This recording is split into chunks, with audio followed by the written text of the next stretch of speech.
Turn it over to our county manager.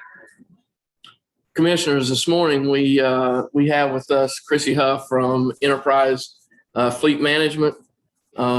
She's going to give us a presentation about what Enterprise does and the value that they can bring to Caswell County through their fleet management system.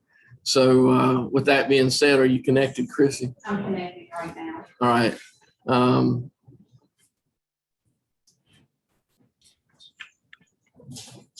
Okay, I am connected.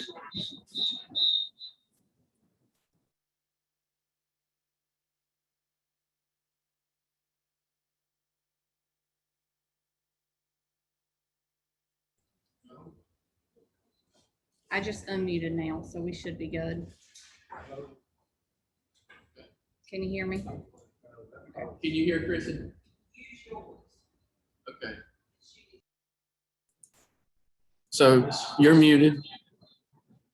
Can we need to do something else, actually. We need to turn down some volume or something. There, I did both. I muted myself. Maybe. You heard it then.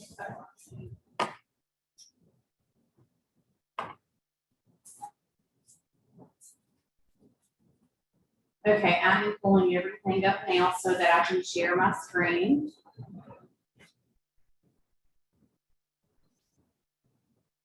See, double. Here you are. I don't know why, but yes, you are. I'm getting ready to share my screen, so hopefully that'll take that double away.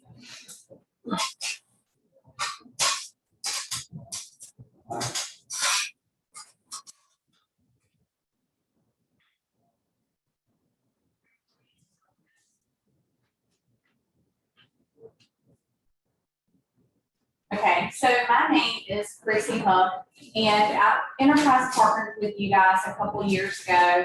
But just to give you a little bit of history about what Enterprise does, we're not just a rent-a-car company. We started in 1957 as a fleet management company and then transitioned to rent-a-cars, rent-a-truck, and so forth. So about 5 years ago, the Taylor family were privately owned. They agreed that they were going to start leasing pursuit vehicles. Once they agreed to lease pursuit vehicles, it opened it up tremendously for the entire United States. So we have already had government accounts, like we did undercover for City of Raleigh, undercover for City of Greenville, undercover for City of Fayetteville, numerous universities and hospitals that were government entities as well. But once we started leasing these pursuit vehicles, of course, cities, towns, counties, everyone was interested because this was something new. In the past, no one was allowed to lease police vehicles. So the first county that came on board was Bertie County. And you'll probably hear me mention Bertie County quite a bit because they have the longest history with us, which is a little bit over 4.5 years. But I think they have a tremendous story. There's a couple other government entities that I'm going to mention too that have had huge success, which is Onslow County. So I've been with Enterprise for 16 years, and I've been with Fleet for the past 8 years. I manage 25 government accounts in North Carolina, basically from Greensboro to the coast. So I know what a lot of clients are doing, and I know what things have worked. I know what things have not worked so well. I know some of the struggles that everyone's having within the government world. So I wanted to make sure that you guys understood we are a strategic partner. We are not a dealership where you call me at the beginning of your budget and say, Chrissy, we need 5 vehicles. Can you see me a quote? That's not what I do. What I do is I meet with you guys 2 to 3 times a year. We gather as much data as we possibly can, depending on what programs you are on. You're partnered with us with, like maintenance, fuel, tracking solutions, things like that. And then we strategize and we make a recommendation on the vehicles that you should replace. We're not married to any manufacturer, so we look at Ford, Chevy, Ram, electric vehicles. We look at all different types of vehicles. there's a lot that I want to talk about today. So please let me know if you have any questions, just interrupt me. If I talk too fast, ask me to slow down. But most importantly, I want you to understand what we do, and I want to make sure that you guys see the value today. I put an agenda together. Please let me know if there's something else that you would like to talk about. We always talk about customer service because it's extremely important to us. But I want to talk about what's going on in the manufacturer model, the state and sheriff's contract pricing, just your fleet profile and your health, what to expect for the model year 2022. And then we do have recommendations and next steps for you. Is there anything else that you guys would like for me to talk about today that I haven't mentioned here? Time frame on getting a new sheriff vehicles, because I know in the past we approved maybe July, he not wasn't able to get them to maybe the next March. Right? Yes, we will talk about that. It's not good. I definitely don't have a lot of good news for you there, but we can definitely touch on that because that is an issue. Is there anything else that you guys would like to talk about? You're gonna talk about maintenance program, Yeah, I am. partnering with local. Yep, I will. Then you can talk about like the new sheriff vehicles turning the old ones into, Yes, because I know right now, no used cars much on lots now, so the used vehicles you should get a good return. yes, you're getting a very good return on those. So absolutely, used vehicles are worth more now than they have ever been, and they're worth more than they will ever be in the future, most likely. For the next year, we're going to be in a very good used car market. So I'll make sure that I talk about that. Again, please stop me if you need me to elaborate on anything. I'm more than happy to. If I don't know the answer, I promise you that I'll research it and get back to you. The bad news is new cars are also more expensive. They are. They are. Yeah. It's not like Yeah. we found this gold nugget there somewhere. Yeah. Now, you guys do have a lot going for you that I'll talk about. Government pricing is just wonderful compared to commercial pricing and retail pricing. So you're still in a very good position. So I think that you'll be surprised at some of the things that I have to talk about today. And I believe that there's a tremendous amount of savings that's possible for you guys.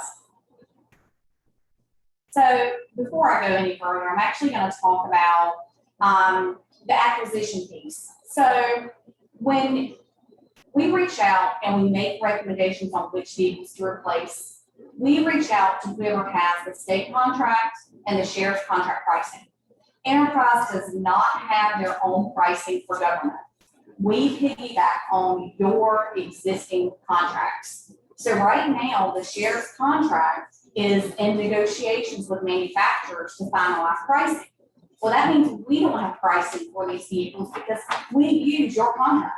We pull up the pages, we'll reach out to dealers because sometimes depending on what options you're looking for, that price isn't included on that state contract page. So you've got to make sure that you're getting correct pricing. We'll look at state contract and sheriff's contract pricing to make sure that you're getting the best pricing available. Okay, so it's not Enterprise's pricing, it's your contract pricing. We finance the vehicle for you, but in between purchasing the vehicle and selling the vehicle, there's so many things that we do in between. We offer a fuel card program through WEX, and I believe you guys partner with WEX currently, but we offer that. The bonus of partnering with us through WEX is that all of this information flows into our website. So what that means for me is that when I provide recommendations for you, I see your fuel data. If you have maintenance with us, I see your maintenance data, and I can create a total cost of ownership for you. So I can see what that vehicle is costing you to own and operate on a cents per mile basis. This is important because when we talk about replacing vehicles, we want to replace the vehicles that are costing us the most to operate, not necessarily the one with the highest mileage. And sometimes it goes hand in hand and sometimes it doesn't. So this data is important. So we offer the fuel program. You guys do take advantage of our maintenance program on some of your vehicles, but we're missing a lot here. If all of your vehicles are on our maintenance program, you can easily, or whoever has access to the website, can easily log on. It will rank your vehicles from the highest maintenance spend to lowest maintenance spend. You get our ASC certified technicians that are approved or declining your repairs. We're negotiating for you to make sure that the repairs are fair. And if you've got a vehicle that's right outside of warranty, we're reaching out to the manufacturer on your behalf, giving them all the data and asking for manufacturer's assistance. Right now, you don't have that. So just to have a group of 400 technicians that are working on your side that can help you maintain your fleet is powerful. And I'm actually going to show you an example further along of the type of email or phone call that you would expect to receive from our team if a vehicle was in the shop for maintenance over a couple $100. So oil changes and tire rotations, you won't see much of a savings there because the price is what it is. You're going to see the savings on those big ticket items. But if you take a vehicle to the shop, how many times do you think you've taken a vehicle to the shop and it's a $3,000 repair and the vehicle's only worth $3,000? I'm sure it happens, right? Because it happens with a lot of other government accounts.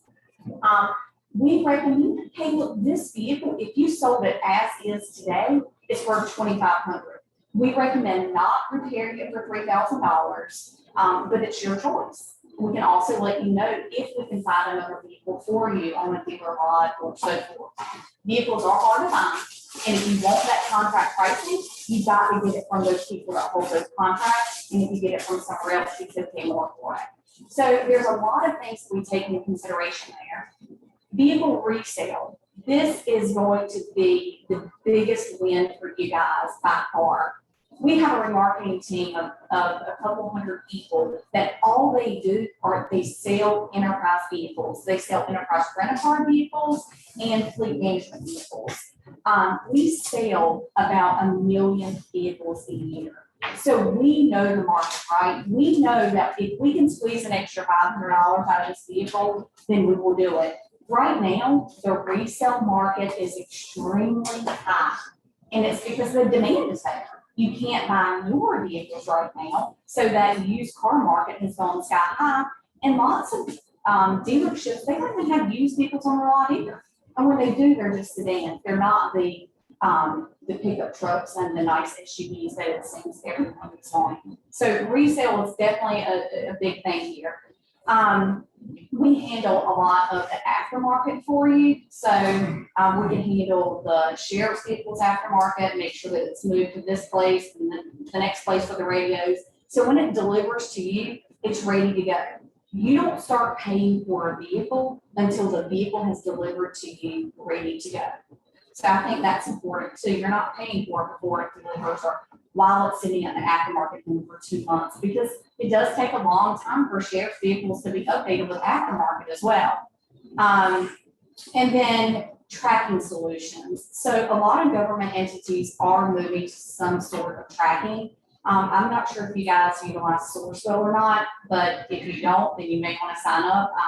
But Sourcewell has negotiated with Geotab, which is our partner on pricing, and you guys get really good pricing on Geotab. So we can manage all of this. The more services you have with us, the better recommendations I'm going to make, because I'll have all of this data to be able to tell you why you need to make this decision and how much money you're going to be saving. Without this data, I don't know.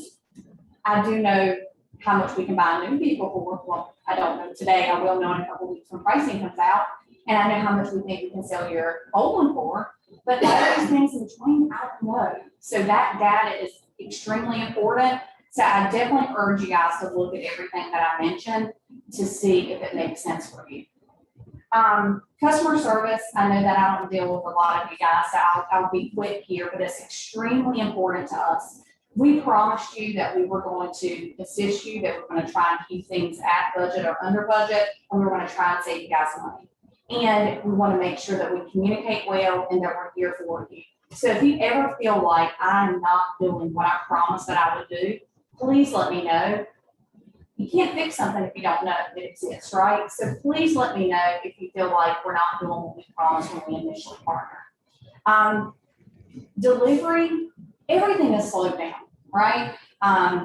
Just with the all the shortages of vehicles, the shortage of drivers, the shortage of rail cars. There is a delay in every single process of building a vehicle and delivering a vehicle, even the plate process. The DMV says that they're backed up as well. So just understand that there are delays. It shouldn't be no 7 months away. For vehicles, yes, Really. yes. So if we say, so sheriff called, we approve in July, so we approve 12 vehicles. They might not get it from next March. They probably won't. So the thing about it is even though your budget starts July 1, a lot of vehicles don't even start production until November or December. And if they start production in November or December and they have a flood of orders, which they're going to get, it takes several months to get vehicles built and delivered. The problem here is that you've got a microchip shortage. The microchip shortage is real. Everyone is experiencing this issue with microchip shortages. Every manufacturer, GM did find another manufacturer to purchase microchips from, but it's not going to be a solution long term. This is a short-term fix, and it's not a fix for all vehicles. So there's still going to be a wait time on GM vehicles as well, but they're not expecting the microchip shortage to be resolved until next year, probably March or April. So the 2022 model year is going to be extremely sensitive. It's not, we expect that the model years are not going to go back to normal until 2023. So we've got another year of shortages, most likely with vehicles, unfortunately. The manufacturers were closed down 87 days last year, most of them were. So they got behind, and then when they ramped back up, they weren't working at 100% capacity. So that's the problem. And Ram, for example, they are going to produce 400,000 less vehicles this year than they did last year. Well, what that means is that because they're going to produce 400,000 less vehicles, they don't have to be as friendly as they have been with incentives in the past. So we are expecting incentives to go down because the demand is high. We do think it's going to be temporary. We think that 2023 is going to be much better, but because the demand is there, they know that they don't have to give as much money as they have in the past. So there's going to be a lot of changing things. GM, for example, their release date was July 1 for Chevy pickup trucks. To the ordering dates to open July 1. When else changed to August 12th. So it just, things are continuously changing. What we think today may not be the situation tomorrow. It's just fluid, and I want to make sure that you guys understand that it's continually changing. So what I did is I looked at your fleet profile. You guys have a lot of vehicles that are 10 years old or older. So you have 20 vehicles that are over 100,000 miles. Over 100,000 miles really isn't a huge concern for us. It's those vehicles that you have that are 10 years or older. And the reason why that's important is because just standard safety features that we have in our vehicles today were not safety features that were offered in vehicles that are 10 years old or older, like tire pressure monitoring systems, anti-brake systems, things like that, things that we have in our cars now that a lot of these older vehicles just do not have. So we definitely recommend tackling some of these older vehicles. Now, if they're underutilized and you don't need to replace it and you can just sell it, then fine, just sell it and don't get another one. But I definitely think that we need to look at those vehicles that are older just for the safety features alone. Yeah, 19. 19 was old. Mm-hmm. That's over 10 years old or older, and some of them are 15 and 20 years old. So, yeah. So you do have some older vehicles that you just should not have in fleet.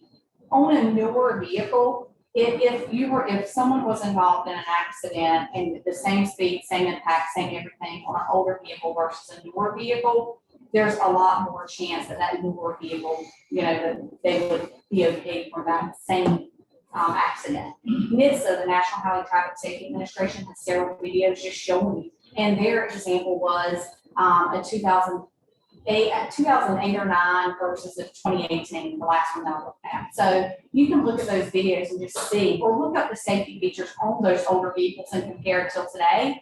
And you have double the safety features than you did on those older vehicles. So that's definitely a concern. And then once we tackle those, then we can start looking at, okay, which vehicles have higher mileage? Because once a vehicle hits 100,000 miles, the value of the vehicle goes down because it changes who can finance that vehicle. Typically, a bank is only going to finance a vehicle less than 100,000 miles. You would have to go to a secondary lending company, which has higher interest for vehicles over 100,000 miles typically. Usually what we do on the, of course, I know it, and I'm gonna ask this question, maybe different enterprise, I know that since we went on the road, but the older vehicles, we put in a surplus lot, so we can't auction. Mhm. Yep. But, and you referring back to 100,000 miles, a sheriff's car, they put 40,000 miles a year on, 3 years, it's gonna be 120,000 miles. There are situations where that's okay because it's only a 3-year-old vehicle. So it's different when you're looking at a 15-year-old vehicle of 100,000 miles versus a 3-year-old vehicle of 120,000 miles. The sheriff's department is going to be a little bit different than the other counties' vehicles because you've got so much upfit in those vehicles. You've got to take all those things into consideration. So our rotation on your county fleet versus the sheriff's fleet is 2 totally different recommendations. So you will have to keep those sheriff's vehicles a little bit longer.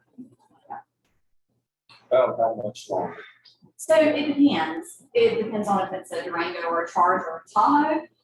Chargers just, their value doesn't hold like a Durango would or a Tahoe would. And then how much upfit are we putting in those vehicles? Has there been a model year change where the same upfit won't fit into the new vehicle? So can you transport that upfit from one vehicle to the next? So there's just so many things to take into consideration. The resale, what's the resale market right now on Chargers? The resale market again is good right now on sedans, not as much as the pickup trucks and the SUVs, but I've actually looked at the equity that the sheriff's department has in fleet. And you're not there yet to cycle out the vehicles that we got from the first partner. You have other vehicles in your fleet that they're worth money, even though they're old, they're still worth something. So what you guys, or what I've noticed in the past is that when you cycle a vehicle, you're selling it for, very little because they're so old, right? So if we could sell those vehicles just a couple years sooner, we could get several $1,000s more for those vehicles than what you're currently getting today. Not to mention your maintenance expenses are going to go down tremendously. Bertie County was one of the first counties that told another partner of ours that their maintenance expenses have gone down 85% since they partnered with us. That's a lot. When your maintenance expenses have gone down tremendously, that's a lot. But they partnered with us about 4.5 years ago, and they ordered a good amount of vehicles every year. But for their maintenance expenses to go down that much, that's a huge savings. And they were finally able to order Tahoe, so they were extremely happy. When we first partnered, they couldn't. They had to order, I think they ordered Chargers and Durangos when we first partnered. But it's going to be different for the sheriff's department. Unfortunately. Chris, you mentioned Dodge Chargers, and I've been told several stories. Mainly gonna call the sheriff's department, I see Virginia, all the state police Virginia, got Fords. So the Fords must be older. So they are not, the only pursuit rated sedan is the Charger. Yep. There's a couple options when it comes to SUVs, but Dodge has the market on sedan pursuit vehicles. This is the only pursuit vehicle that's available now. Ford did have the Taurus, but that went away. So that's no longer an option. Sedan is going to be the Charger. Except in Saudi Arabia. Yeah. They have Lamborghini. Oh, do they? So I've heard of a police department that has Teslas. Teslas. Yeah.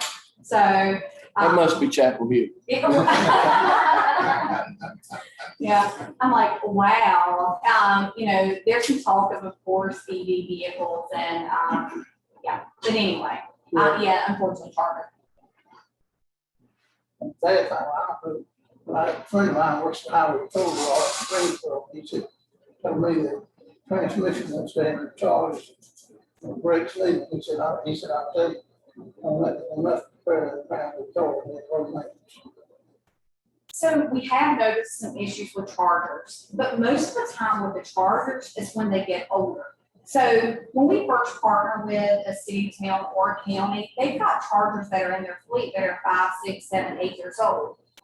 They're definitely going to have maintenance issues with those vehicles, just like you would any other vehicle. I would say it really depends on what your goals are and what your budget is. If you don't have any other option other than to get a charger because of the price, then get a charger. But just know that those are vehicles that we definitely want to cycle out before they hit 5 years old, because we don't want a lot of the increased maintenance issues. You could still have issues with those chargers. I have heard of very few of the new chargers having issues, but it's just, unfortunately, if it's your only option, then,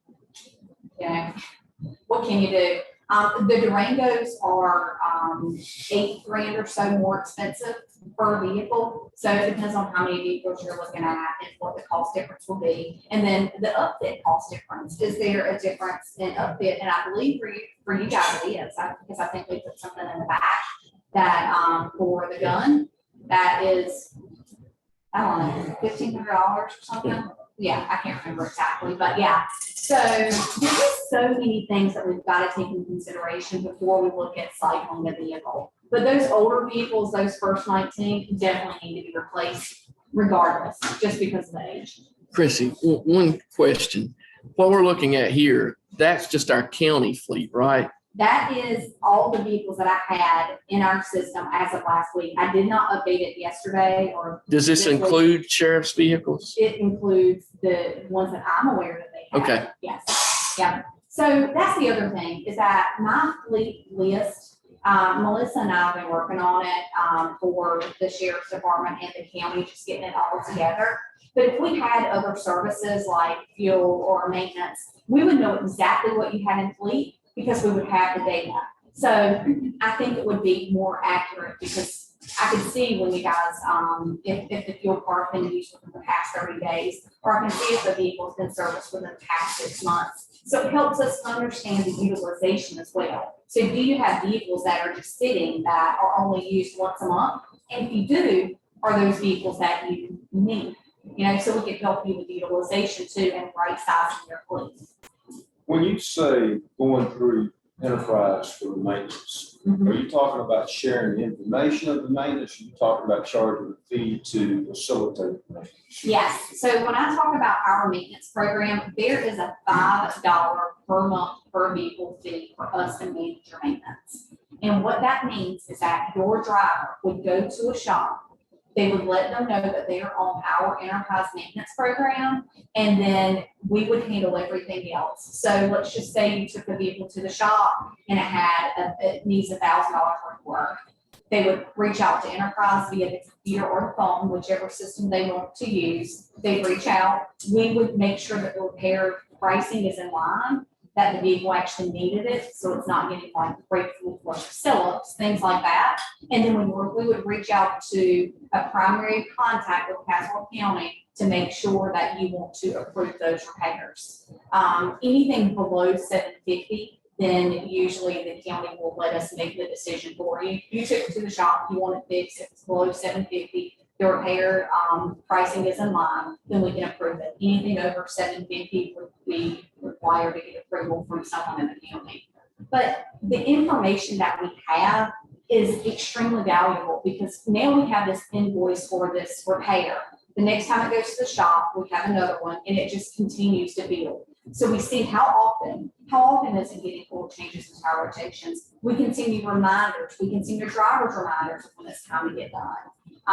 We can send them, you can send them a reminder. There's just so much that our technology offers that you currently don't have today. But just So we can go online and see what's been done. Yeah.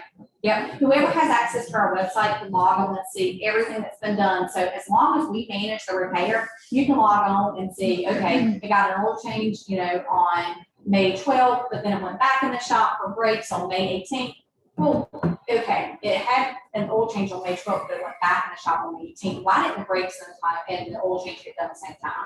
I mean, it just gives us so much data, and it should free up your time or whoever manages this, their time, and then it should reduce your costs because we are monitoring your maintenance, and it helps us identify when to cycle a vehicle. So for example, if we notice that you're having an issue with the charger around 120,000 miles, and you've had this issue on 3 vehicles, that's a red flag. Hey, look, you're having this issue around 120,000 miles. Our recommendation is that you either get this preventative flush before this happens, or we need to sell these vehicles before it hits this because it's costing me $3,000 in maintenance. So all this data is helpful.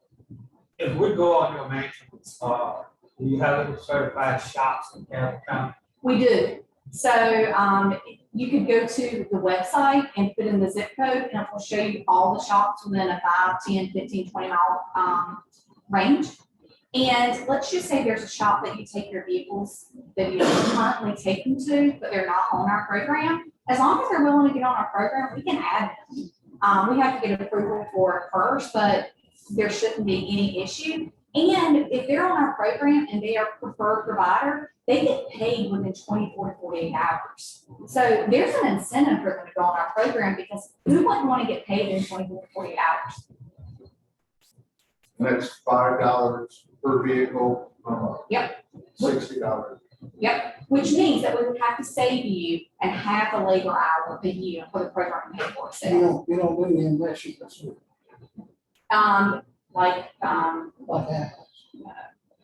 unfortunately, no ambulance, no fire truck. I believe in the maintenance, but several years back, I know, most of it on board, John, and, we had an ambulance, we had, we did all, I'm not going to, but we ended up, we had to pay for them more.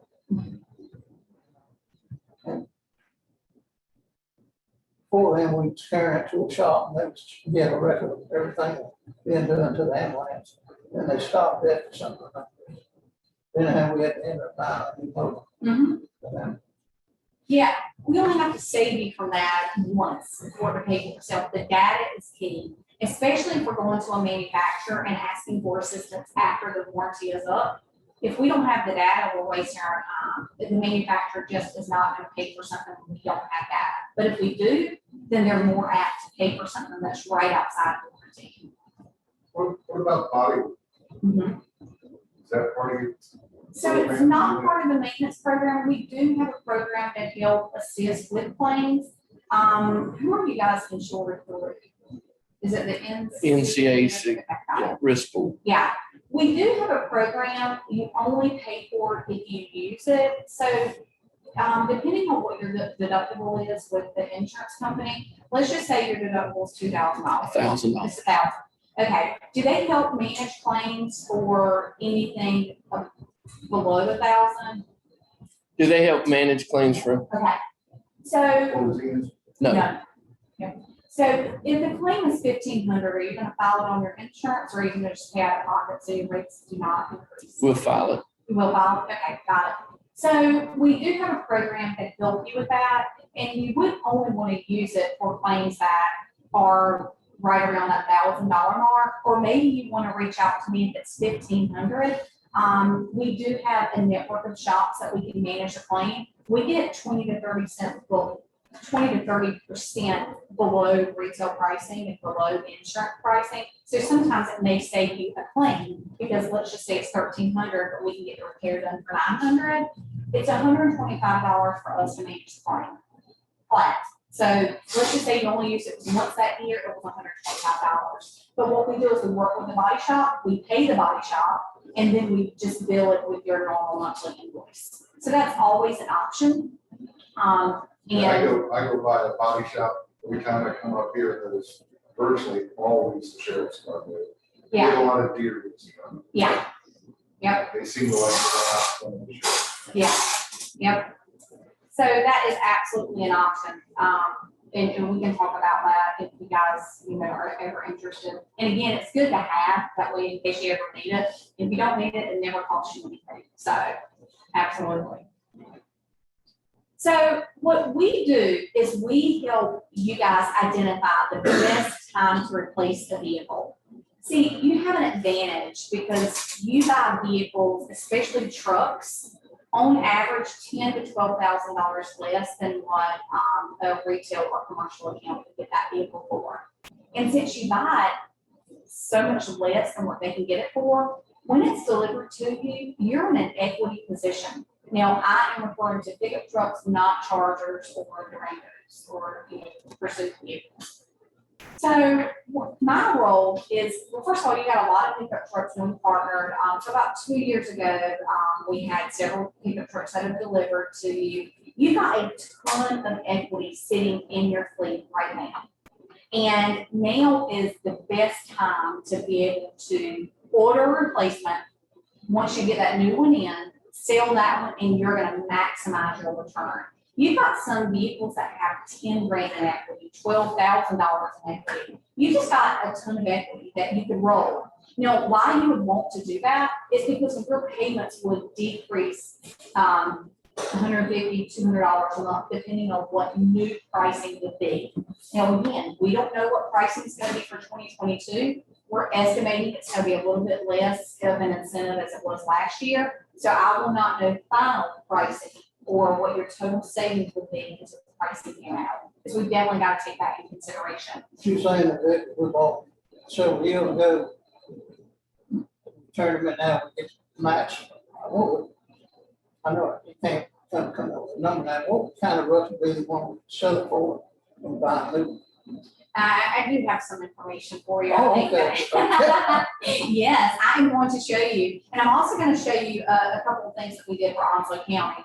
But what I do is once pricing is out for sheriff's contract pricing and state contract pricing, I can put together a comparison for you. It's called a total cost of ownership. Let's just say you want to, okay, Chrissy, I want to pick up truck. Which one's going to be the best? I'll compare your contract pricing for Ford, Chevy, Ram, whatever truck, that you guys are looking for. I'll look at it and then I'll break it down to a cents per mile. Okay, based on the average miles that you're going to go a year, the average fuel price, and then what you're paying for this vehicle and what the resale value is going to be, your estimated cents per mile is X. So again, it's not just a deal where you call me and tell me what you need. I can assist you with what vehicle should you go with.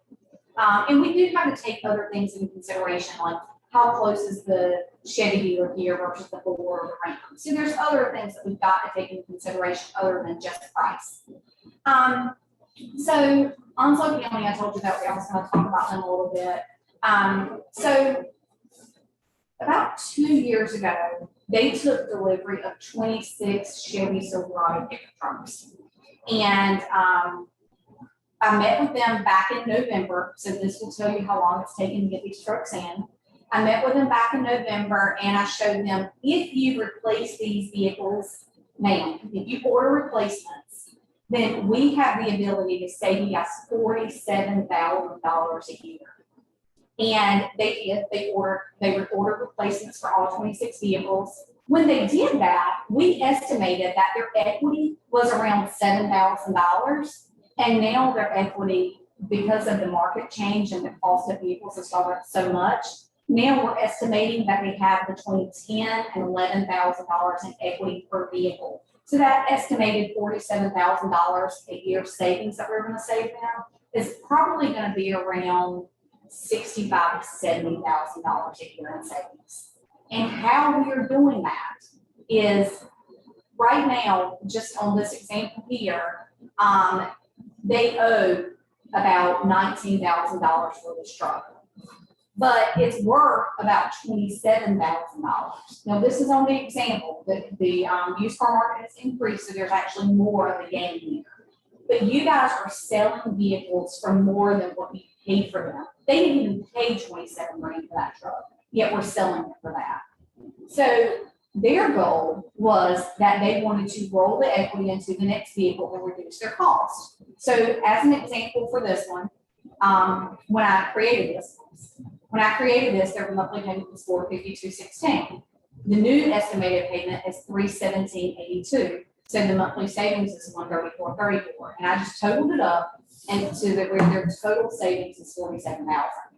You guys have pickup trucks in your fleet right now that you should absolutely replace and lower your payments. Not only are you saving money in just payments, but you're also saving money in maintenance. You're saving money in tires and brakes, because once a vehicle gets to around 2 years old or a certain mileage, you're gonna need brakes and tires anyway, depending on the mileage. So you're saving those maintenance expenses as well. So there's a ton of money to save here. I do have another county that rolls a lot of the equity, but they needed another vehicle and they didn't have money in the budget for this other vehicle. So they took equity from a couple different vehicles, a couple grand from each vehicle, and found enough to be able to get an extra vehicle. So it really just depends on what your goals are here.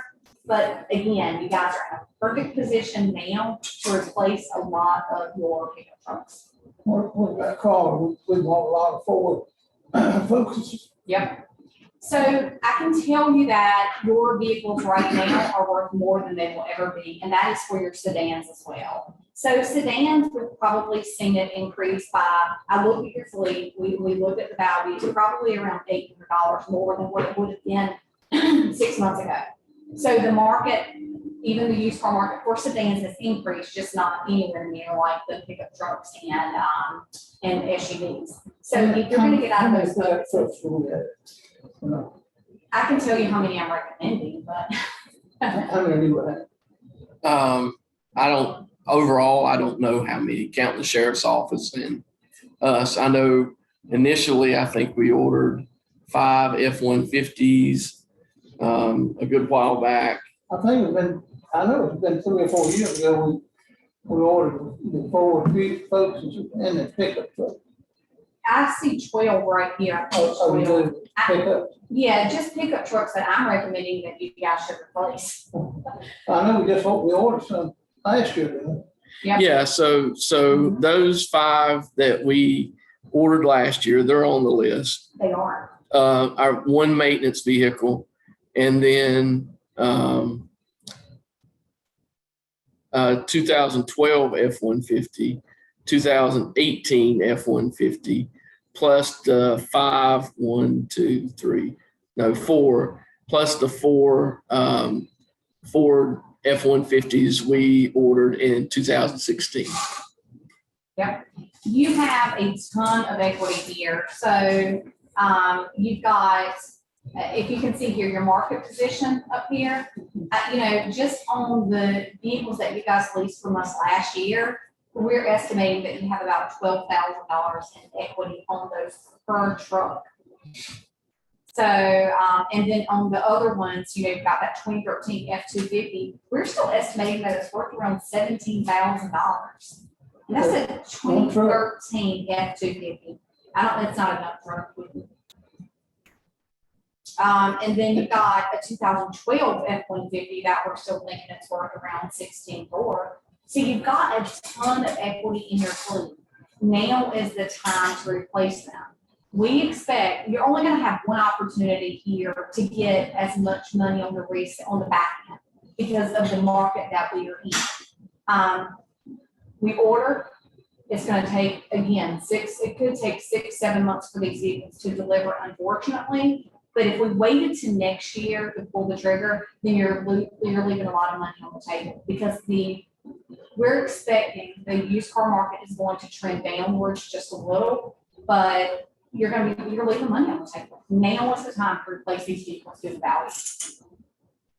value. Will we still be able to get the pricing you say it's worth with the lag in the amount of time that it would take to get the new vehicles in? In other words, if it takes 7 or 8 months to get the new trucks in, will we still get what you're projecting the worth now at that time? Yes, we're thinking so, and here's why. The demand, newer vehicles are not going to be on dealer lots for a very long time. We're expecting that it's not going to go back to normal until 2023 model year.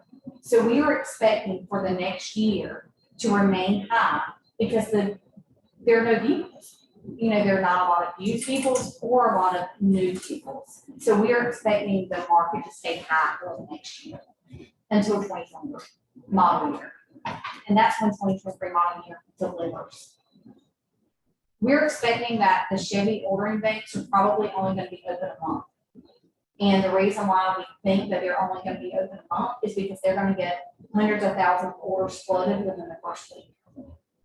Now, GM is doing something different this year. They are limiting allocation for government accounts and police accounts and retail. So they're limiting how much you can actually order. So GM has not decided on how they're going to limit government, but I would say that if you're not one of the first people to place an order the first week, then you may not get it. They may cancel you because you're just not ordering as quickly as you need to. Good news is it's after budget's approved, so it's almost 12,000 right now.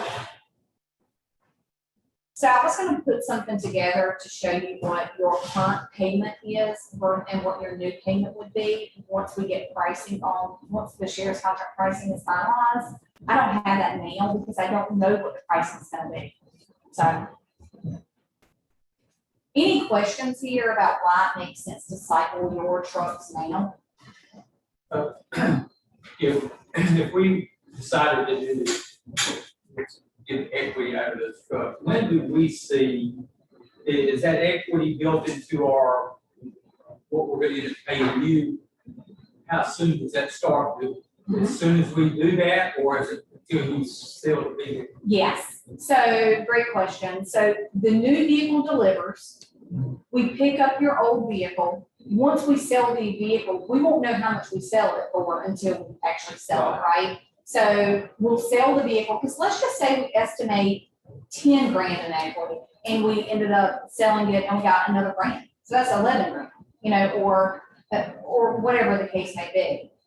Once it's sold, we apply those gains to your vehicles and then you'll instantly see your payments come down. Now, what we can do is when I estimate equity, I always want to make sure that we're fair. So for example, in the Onslow County deal, we knew that then there was about a $7,000 equity per vehicle. I rolled $5,000 into the quote. So when the vehicle delivered, you instantly see the reduced payment because I knew we would get at least $5,000. And now they're just going to be extremely happy. It's going to be so much more. So you will see it once the new vehicle delivers, but you won't truly see all of it until the vehicle sells. Yeah. You say that we won't be charged to this new. Yes, exactly. Even though you go ahead and set, the program up, but we shouldn't have to pay it. Exactly. You don't pay anything until the new vehicle delivers. Yep.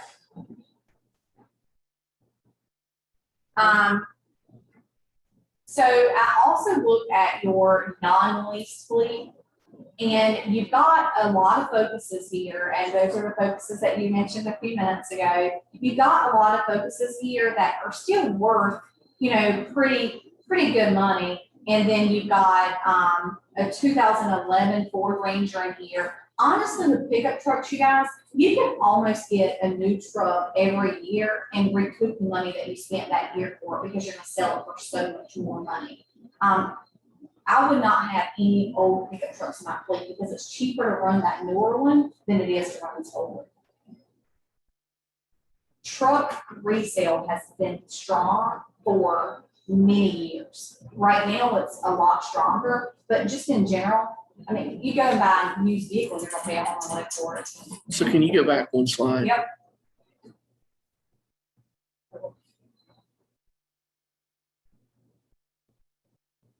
This one? Yep.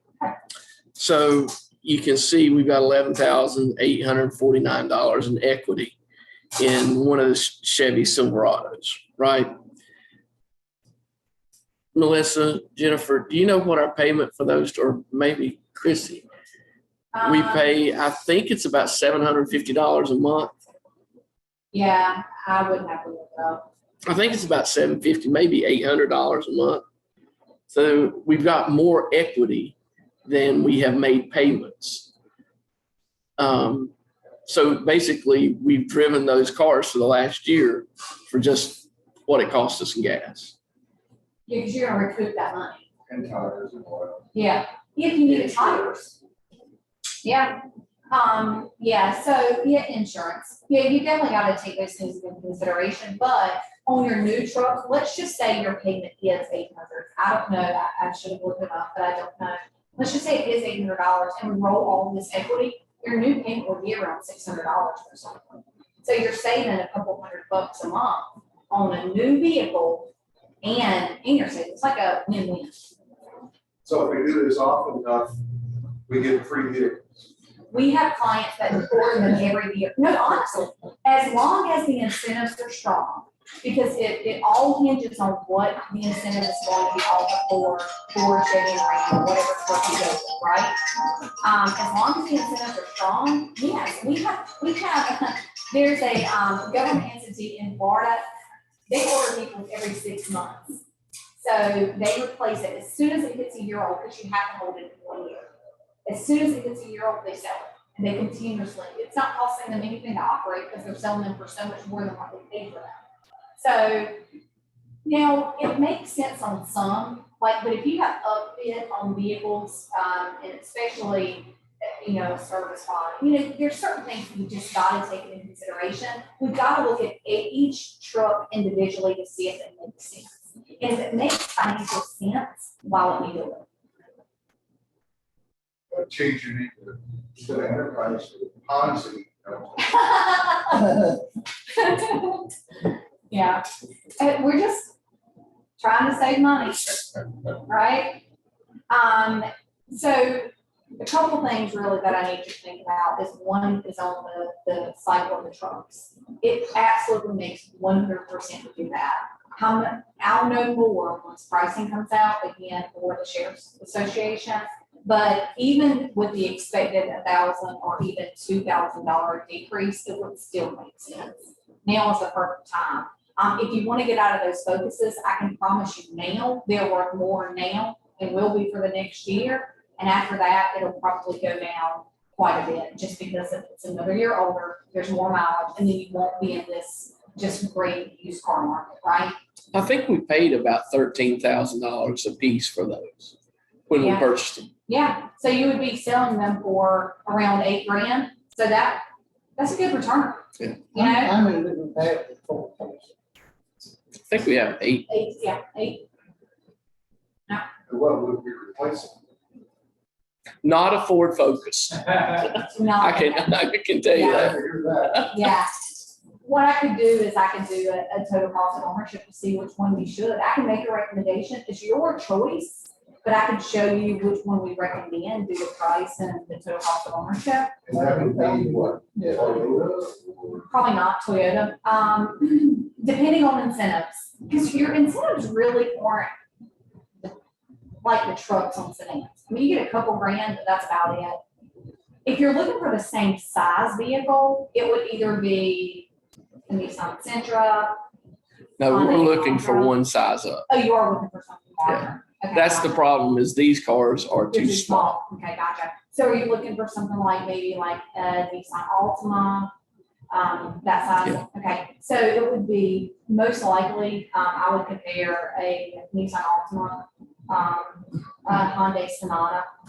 And then if there's another vehicle on a Chevy car, probably. It really just depends on what the pricing is for those vehicles on the contract. So I would go through the contract first to see what sedans are there and then compare it to one that maybe isn't on the contract, just to see if there's a better deal. And that's one of the perks of partnering with enterprises, like we can do that for you, so you know that you're getting the best in class vehicle for your needs. Do you make these recommendations based on frequency of repair? Like consumers report? Yes. Evaluation of them? As long as we have the data, which takes me back to the maintenance program, right? Yeah, we would make the recommendations based on the age of the vehicle. Oh, the new vehicle, yes. So we would make the recommendation on the new vehicle. It's really gonna be the total cost of ownership, which one has the lowest cost to own and operate, and which one makes the most sense for you guys. So yes, it's gonna be based on miles per gallon, the, what is the, out the door price, You know, and we do look at safety ratings too, because we don't want to recommend a vehicle that just has horrible safety ratings. But Recalls. yeah, recalls, unfortunately, it seems like every manufacturer has a ton of recalls right now. I've seen it across the board with every manufacturer just with recalls. So I wish I could recommend a vehicle that you probably won't have a lot of recalls with, but it's hard to know. It's just, you really don't know until it happens, unfortunately. So I wanted to show you what an email alert would look like for, if you guys are on our program for your other vehicles. And I know I'm running out of time here, so I'm gonna try and be quick here. No, yeah, it's okay. So with our maintenance program, you know, it'll show you the date, it'll show you the vehicle, it'll show you the cost. But it'll also have our National Service Department's, their advice. So I'm just gonna read this just real quick. It says, good morning, this vehicle is at Peacock Nissan Hyundai. The unit was towed with no oil in the engine, and the dealership has deemed the engine and internally failed and will need to be replaced. They do not have a remanufactured engine assembly yet available, so all internal components will need replaced. Given the high dollar amount of market value, we would recommend cycling this unit rather than repairing. Pricing is in line if you would like to proceed with repairs, and then it tells the number if they want to call, if you have more questions or you want to talk about this in more detail. So I think this is important because we're not just saying, hey, here's $1,000 repair, do you want to approve or decline? We're not. We're saying, here's a repair. It looks like the pricing is in line. Here are the issues. We think that you should fix it or you shouldn't. It's your choice. But we give you as much information as we possibly can. And we are ASC certified technicians. They're not me, because I would approve everything. So it's not me. This is a team that they know what they're doing. So I do think that there's a lot of value in our maintenance program, and that will pay for itself. Is this email written by artificial intelligence, an algorithm? No, it's or not live? a live human being. Yep, it is written by a live human being. We have 400 of them. Well, no, probably 600 or so, because they work for all enterprise fleet management, only fleet. But we have a lot of clients and vehicles on our program, so there's a lot of them. They're in St. Louis, but it's written by a real person, and a real person responds to the shop. A real person answers the phone, so they can always get in touch with someone, which is valuable. I mean, and it's here in the United States. It's in St. Louis, so. So I did put together some recommendations. Mileage is just a big thing. We need a way to get more data, whether it's our fuel program. I definitely recommend our maintenance program, even just for mileage and utilization aspect. I know that Melissa and I are working on the fleet list, and I got some information yesterday, so I may have it all now. But I definitely think that you need to look at your vehicles that are over 10 years old. And we definitely need to cycle those units that have a ton of equity, like those pickup trucks. That's all I have. Then you look at the forward folks, replacing them.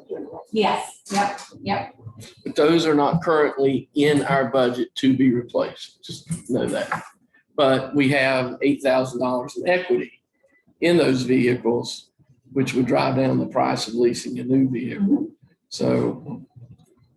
And for sedans, I mean, the monthly cost isn't high at all, so it would be fairly worth it, especially with the equity. So I've talked about a lot. Do you guys have any questions for me? So what, let's say, and I know you don't necessarily know all of it, but what's the spike of that? 100 vehicles, 60? In our, Not counting the, So the older vehicles, I'm not talking about the folks, I'm talking about That sheriff. one 10 foot of y'all. Plus We county. need the surplus in, some of it off. How many Y'all take that? cars sheriff's we office could do have? both. We could let you know how much the vehicles worth, and if it's worth more than Okay. 1,500, we could sell it. So it looks to me like we've got 50 Another person always- in our county fleet. They might go Another 30. $600. Mhm. How many in the sheriff, John? No, maybe. Less than $5. Mindy, do you know how many cars, I'm sorry, Mr. Porter. Do you know how many cars we have in the sheriff's fleet? I don't, but you can look at the roll number right there, Tim. No, this is, this doesn't have the sheriff's office Okay. in it. I could probably tell you what he sent it to me. Okay. I would guess so. I would guess three. It's not. But, 42. I okay, think, yeah. All right, so let's call it 100. Okay. Easy calculation. So that would cost us $60,000 a year. No. For maintenance, you mean? Or, Yeah, okay, to do the whole fleet. well. 6,000. Six. Just a zero. 6,000. What question I was asking her, Steve, while Brian was looking that up, like the older cars, you know, that, like we sell at the auction. And I told her what you usually bring at the auction, she's saying that when they bring $1,500. So what we could do is we can give you values on your old vehicles. And if it's worth 1,500 or more, then it may make sense for us to sell it for you. We could let you know. That's a free service that we offer to tell you how much it's worth.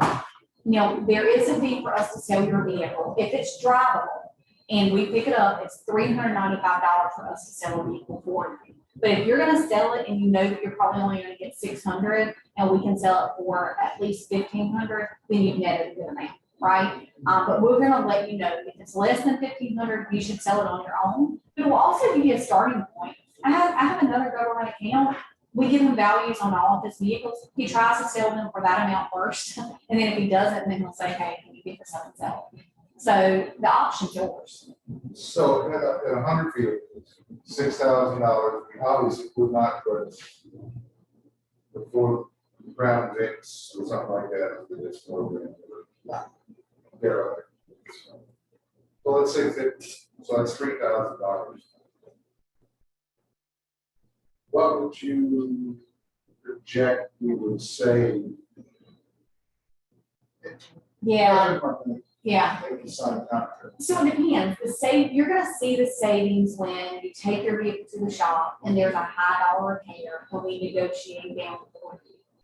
I don't know how many high dollar repairs you have now. So just not having the data is hard to say. Do I feel confident that we can save you more than you're spending? Yes. But I don't know. I can't give you an amount because hopefully you don't have a lot of high dollar maintenance expenses. But odds are with the age, you probably do.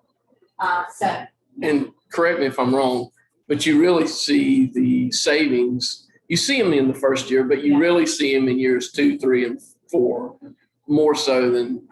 Yeah, because the first year you've taken the vehicle to the shop maybe twice. You know, so you are going to see a savings depending on what those maintenance issues are. But here's the key. Where your real savings are is that we now have this data.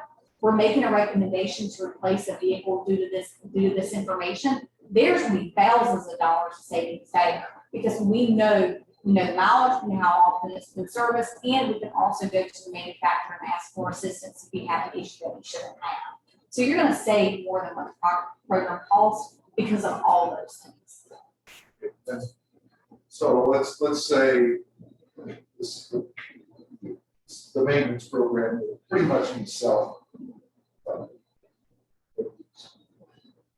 And some of the sheriff's departments already on the maintenance program.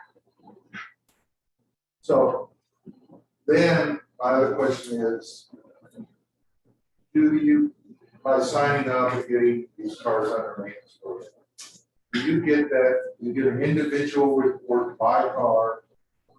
And in many cases, these automobiles, vehicles are assigned to 1 or 2 people.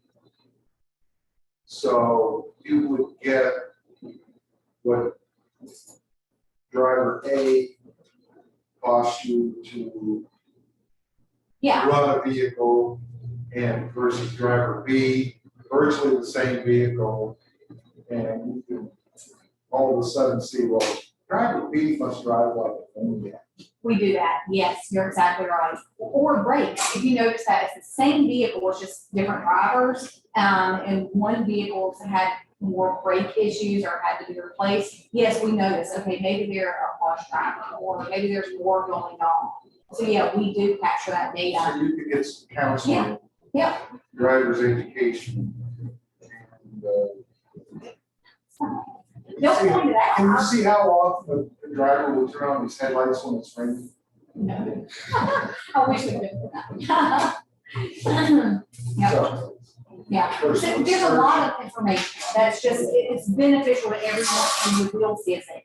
Absolutely. and I would not advocate that we would do that. Would that be part of the maintenance program? But no, it is part of the maintenance You program, get a so, report per car. so you have the ability to pull the report per vehicle. So, or you can pull it in bulk. So it's not something that Enterprise just sends you. So whoever has access to the website can log on and they can see everything that's going on with that one vehicle, or they can look at it all. Or we can put it in a high level view and just show you the ones that are spending the most money in maintenance. Now, we would have to know who your drivers are, because we can set it up, if there's a certain driver for each vehicle, we can set it up, and then we can start sending them reminders when it's time to get an oil change. So it's very minimal. Your recommendations would be to cycle those 12 trucks. Yep. And probably replace those 8 Ford Focuses Yes, and do the maintenance. definitely. That would be the minimum Yes, it would. you would recommend. Yes. That way we do that next, we can go on and see what's been done. Yeah, The cost and yeah, yeah. So I'll say, Well, I guess. I'll what say- about looking at, I'll say Mr. Hall. and I heard it, but what about looking at the total vehicle? You're getting that list. Could you give us an assessment of recommendation by vehicle? Value. Value. She said she's gonna look at the older vehicles because we'll see how many vehicles we had in the impound lot. We talked to Brian, see how many vehicles had in the impound lot. We may do an auction this fall, but she's gonna check the older vehicles. Because we may get more for them from her. She get $1,500 for them, what they bring at the office. Yeah, and we'll tell you, hey, we only think it's worth 900, or we think it's worth 1,500, and then it's your decision. Just remember, we're gonna take into consideration that $395 it is for us to pick it up and sell it. And if it's worth 1,000, then you might as well sell it for 600, because it wouldn't be worth it, you know? But our process is easy. The only thing is we cannot sell a vehicle that has a fix to an open recall. So if you have a lot of vehicles that are waiting to be sold and they have open recalls, we would not be able to sell them until they've been fixed. We are not allowed to sell. Well, I know you can't, some of the drug cars, that's it, pay for the court, Yeah, but a lot of those old Crown Victorias, which we still probably got the 8 of them out there. You can probably sell them, we can. We sold a lot for Bertie County at Crown Vics. what do they want? Well, there were some that were bad. Oh, But they still opted for us to sell them because our process was easy and they did not want the surplus, anywhere from 500 to 2,000. But it really depends on what condition, the mileage. There's just so many different factors that come into play there. Christie, I was in purchasing the last 15 years of my private industry. You say you was in prison? Not yet. I let you. And the question I usually ask the supplier was, who are your main competitors? So until recently, I didn't even think that anyone leased pursuit vehicles other than Enterprise, because when we just started 4.5 years ago, no one was doing that. And I was supposed to go to a Chiefs of Police conference in Cherokee in May, whenever it was, this year. And I could not go, and someone sent a picture of a competitor. I have to pull the picture to see the name of the company. And it said that they leased for super vehicles, but so I was surprised that there was actually another company because I really thought we were the only ones that leased for super. What I can tell you is that we've been doing this longer than anyone, and we are the absolute best at what we do. And if you want consultation, then this is what you're gonna get with us. And I don't know what other competitors offer. I just know that Enterprise is a family-owned business and it's just strong. And then if you get someone like me that's been here 16 years, then you're not gonna get a new rep every year or two. And one of the things that I will say is that Chrissy has been very responsive. Over the last 3 or 4 months, we've been working with vehicles.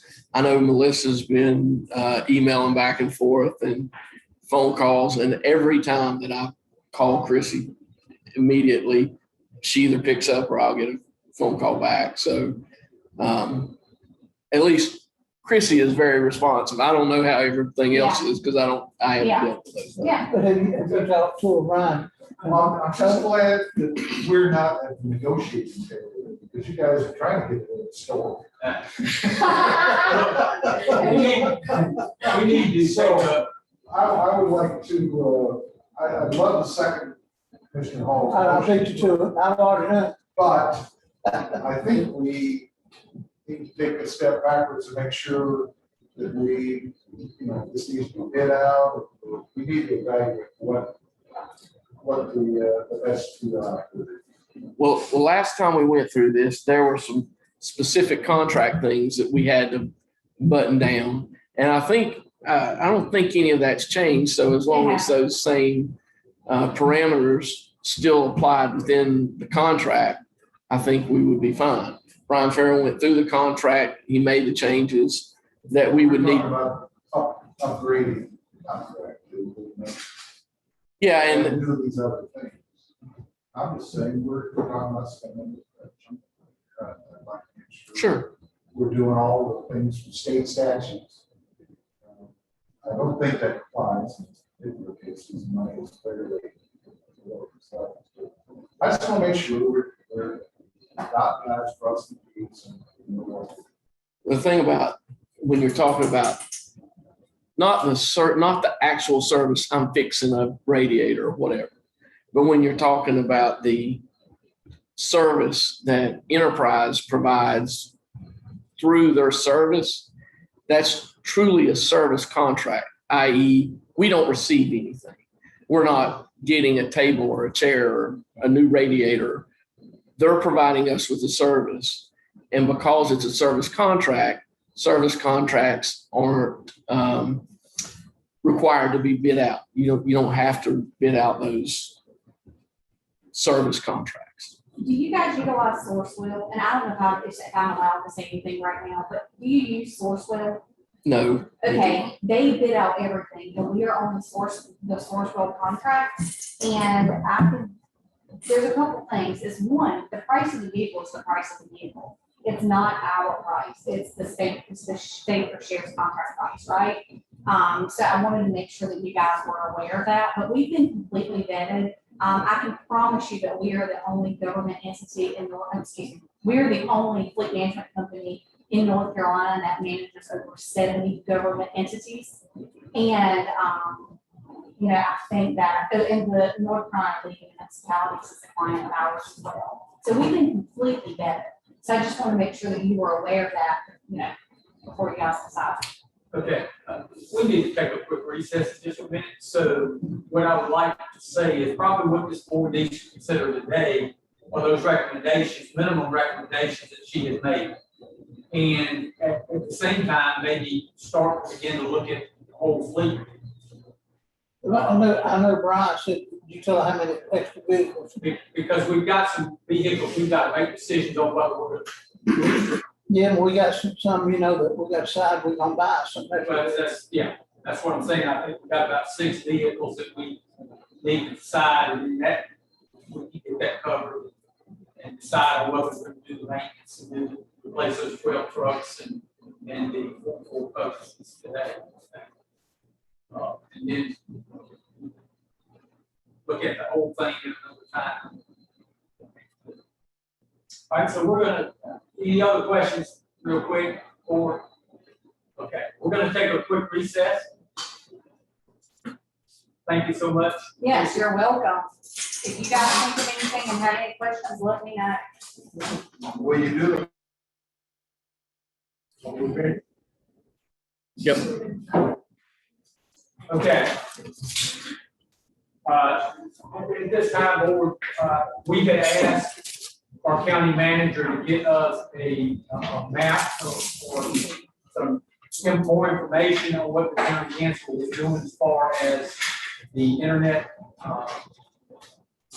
expanding their project with internet. We haven't been able to get the map, but I understand that we're gonna have Mayor Foster give us a call, and he's going to explain the project to us, so we'll maybe have a better understanding. So we're gonna do that first, because he has a meeting at 11. So we'll let him explain that project best as he can to us, and we may have to hold our questions. Hey, How to call it. hey, are you available now to talk to the board about the internet? All right, I'll put you on speakerphone. All right, Alvin. Okay, Fine. hold on just a minute, because I can barely hear that. I can. We're gonna have to work on getting where we can all hear it.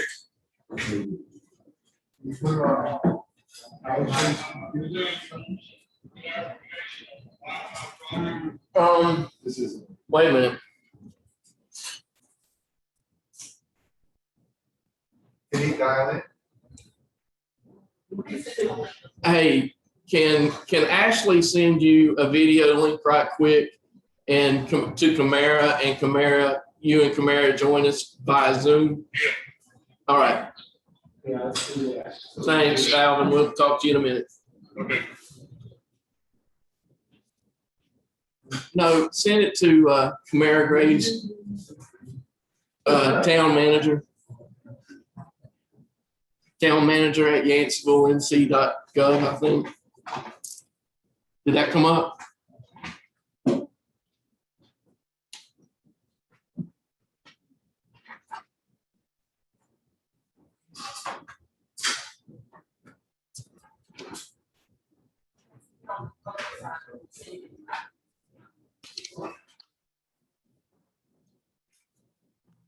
Where's the public link?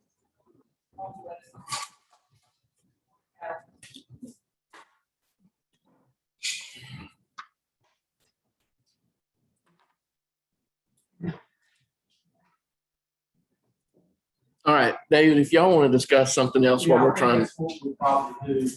I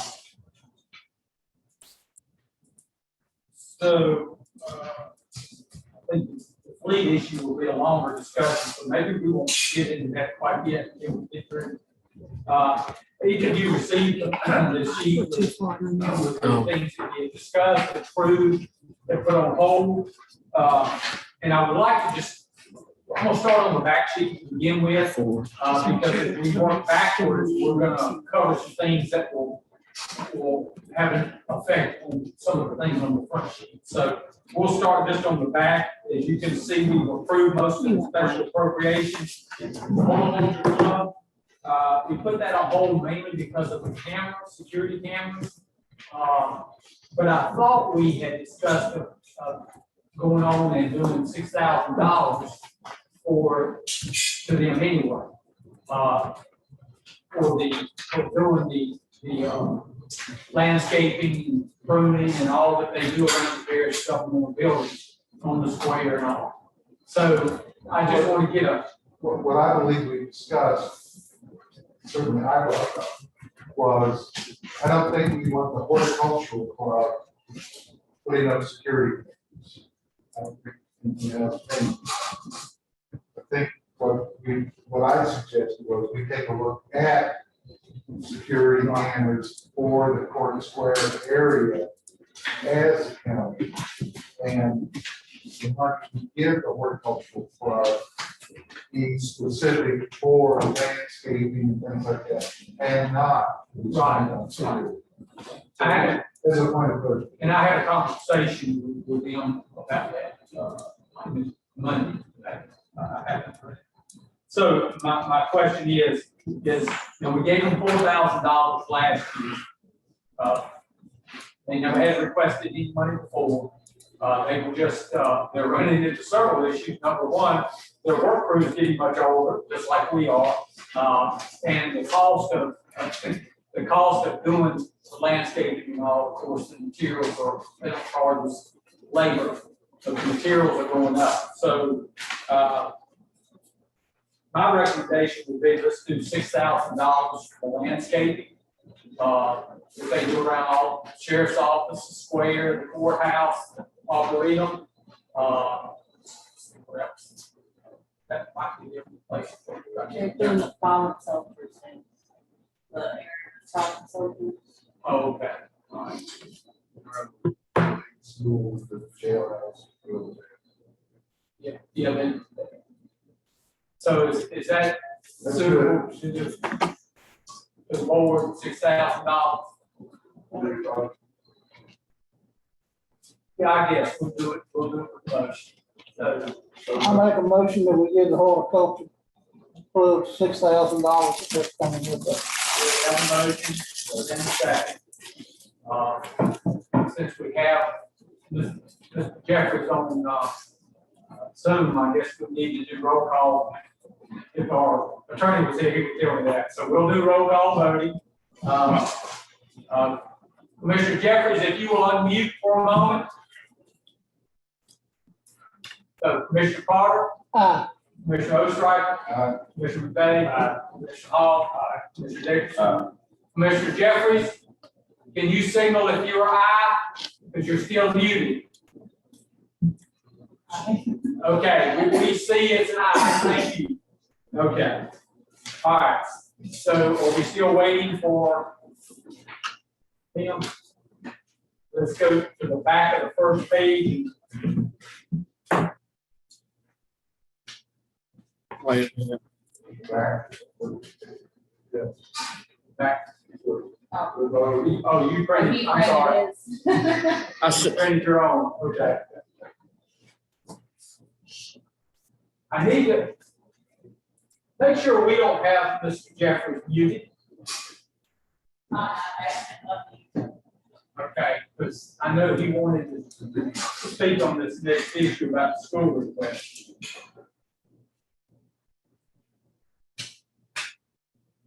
All right, so we approved the social worker that we had been approved, you know, I think it's been about 3 years now, maybe longer. So we had approved that 55,000, continue to support that social worker. We declined the teacher supplements. We had the capital outlay on hold and the local contribution request on hold.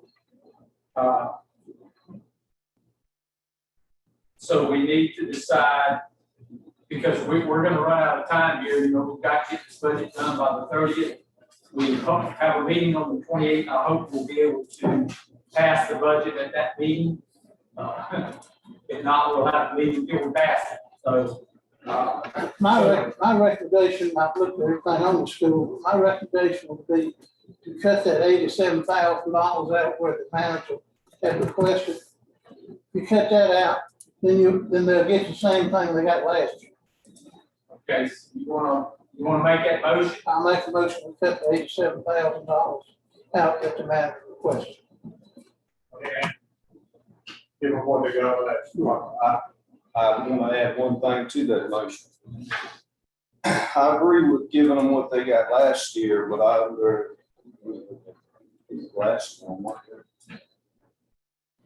under capital outlay, we're asking for things like a new activity bus, landscaping, et cetera. I suggest that we earmark that $465,000 to be paid on the high school bit and not have it spent in other areas as they suggest.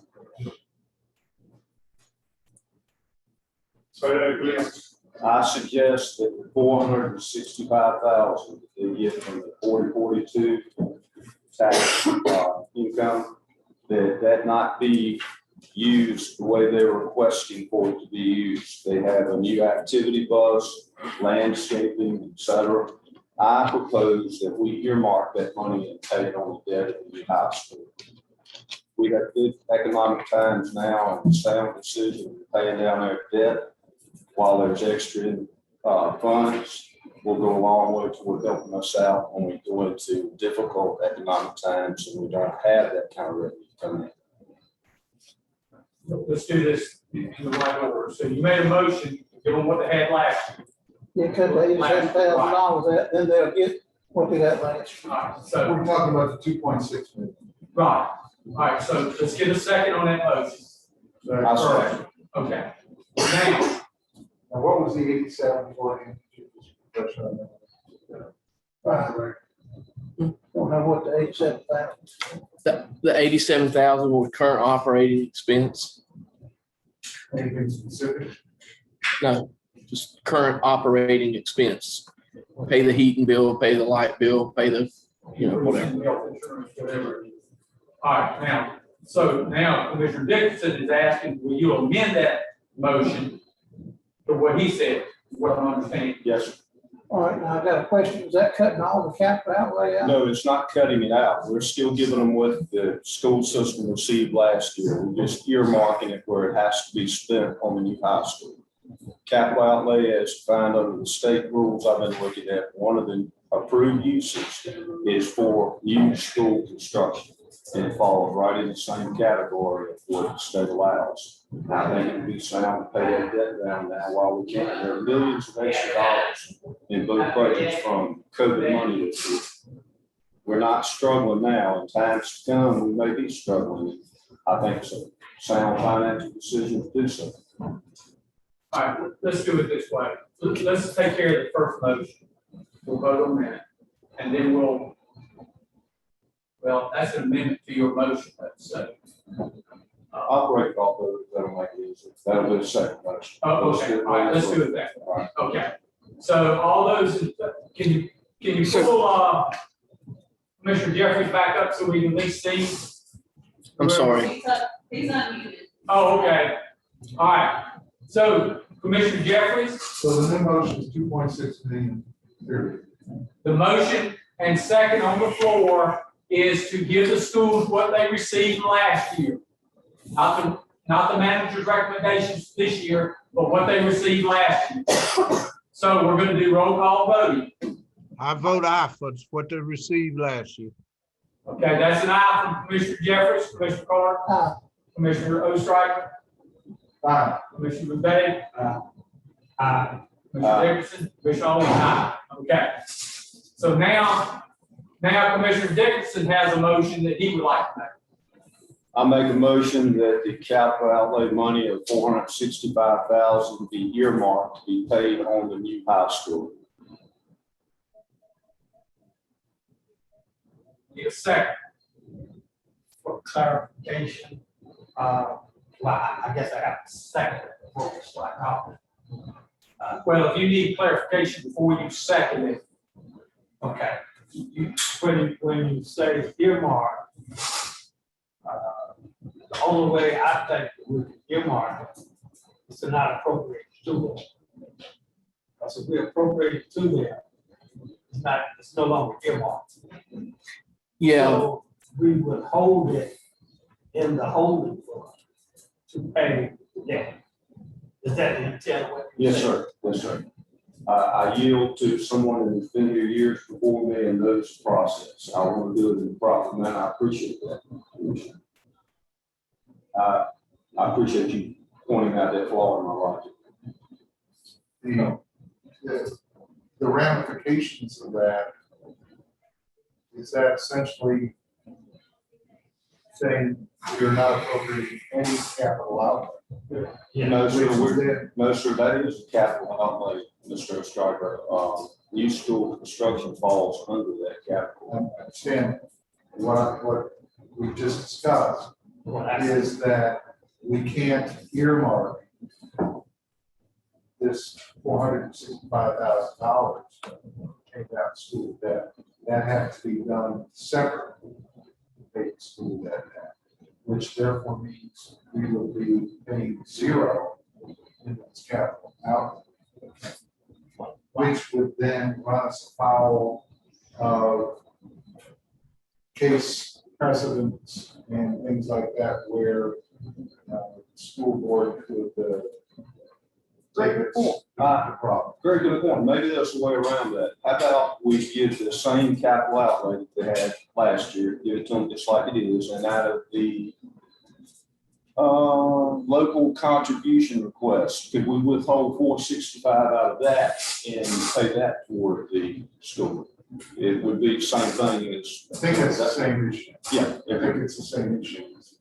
Is if we reduce the amount below what we gave them last year, that brings in all sorts of issues. Technically, we're not, because we're giving them the same amount of money. We're spending it on the school. It's going for the benefit of the public schools.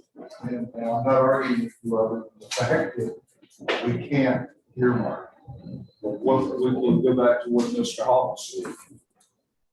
We could do the same thing the way you were talking about it. I like what most writers say, that we don't appropriate anything, that we're gonna be challenged. And that's a possibility. I'm of the opinion that because we're gonna pay on the school construction, the school building, that I would take the risk of the challenge. And you would take it where, out of the 2.6? or No, the you can't 465? take it from anywhere else. 2.6, I think we resolved by agreeing to appropriate the same amount as next year. So that's, for the current contribution. I'm not sure that capital applies. And I'm gonna say that frankly, because we're responsible for all schools. So up or down, but I'm saying that if the board is challenged by not appropriating anything to the school account, that based on my understanding, I would probably take the risk of the challenge. Because whatever happens on school facilities, we're gonna have to pay. And you don't necessarily have to pay by activity bus. Could I interject one more thing, and maybe one of the commissioners that have been on here longer than I. Long ago, was money from the capital outlay fund used to pay on the jail at one point when it was not needed by the school? Do y'all remember it? I wouldn't on board with the jail. I don't know if he's current. This would have been back in the days, long time ago. It would have been any time. I know it's been several years, and I would probably say maybe 4 years or more, but, you know, the capital outlay used to be 365. Then they came in, next budget year, want an increase of $100,000, so we raised it from 365 to 465. That's been about 3 or 4 years ago. But I forgot what it was they were gonna buy, but they gave the reason why they needed $100,000 extra. But that's supposed to be that 1 year, but it's been, that 100,000 stayed in there every year. And, you know, this board can request from the school board, on this capital outlay they spent for the year, we can request it. So it's not like we're going, we have to be in the blind. All right, let's go back here. Let's get, so are you going to second that motion? Yes, I will second the motion, but we're not, if it's clear, if I'm clear, that we're not appropriating anything to the school board capital outlay. I agree. Okay. Are we gonna put the caveat in there that that money would be, that would be diverted? We don't have to, because by law, there's only certain things we can do. I'm just saying, we're not gonna link that, the motion does not link that 465 or any money to pay down the debt, the operating debt. So can I talk about how things are structured now? I understand the intent of what the board's looking at doing with this motion. But the school debt for Bartlett Yancey High School, this board, Caswell County Local Government, currently owns that property. We own that project. That is our project. Financially, it's our project. We're legally responsible for paying that. So we do have factored in Article 40 and 42 said, if you'll remember back to when Davenport did their presentations, money from Article 40 and 42 sales tax does help pay down that portion of the debt through time. That's one of the factors that go into our payment. Since, and I understand the board is saying, don't appropriate that money and then use it to pay down, to make a payment on Bartlett Yancey. But that is the same as providing no capital to the school system. And that's one of the things that we're statutorily obligated to provide them. So if we provide them with no capital money at all, and I understand that Mr. Hall has said he's not afraid of the challenge.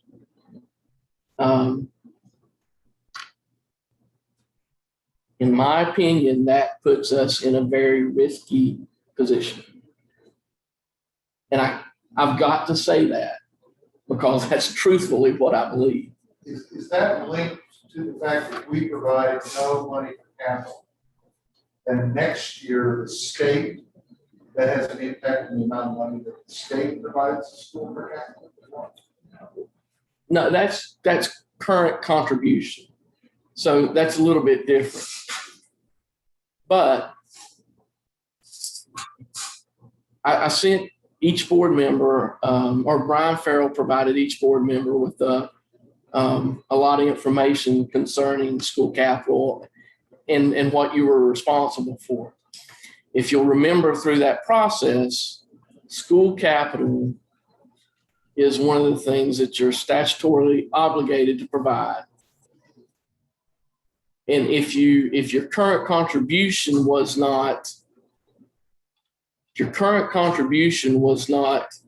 challenged, there was a formula, and you went back into that formula to determine what the payments were, right?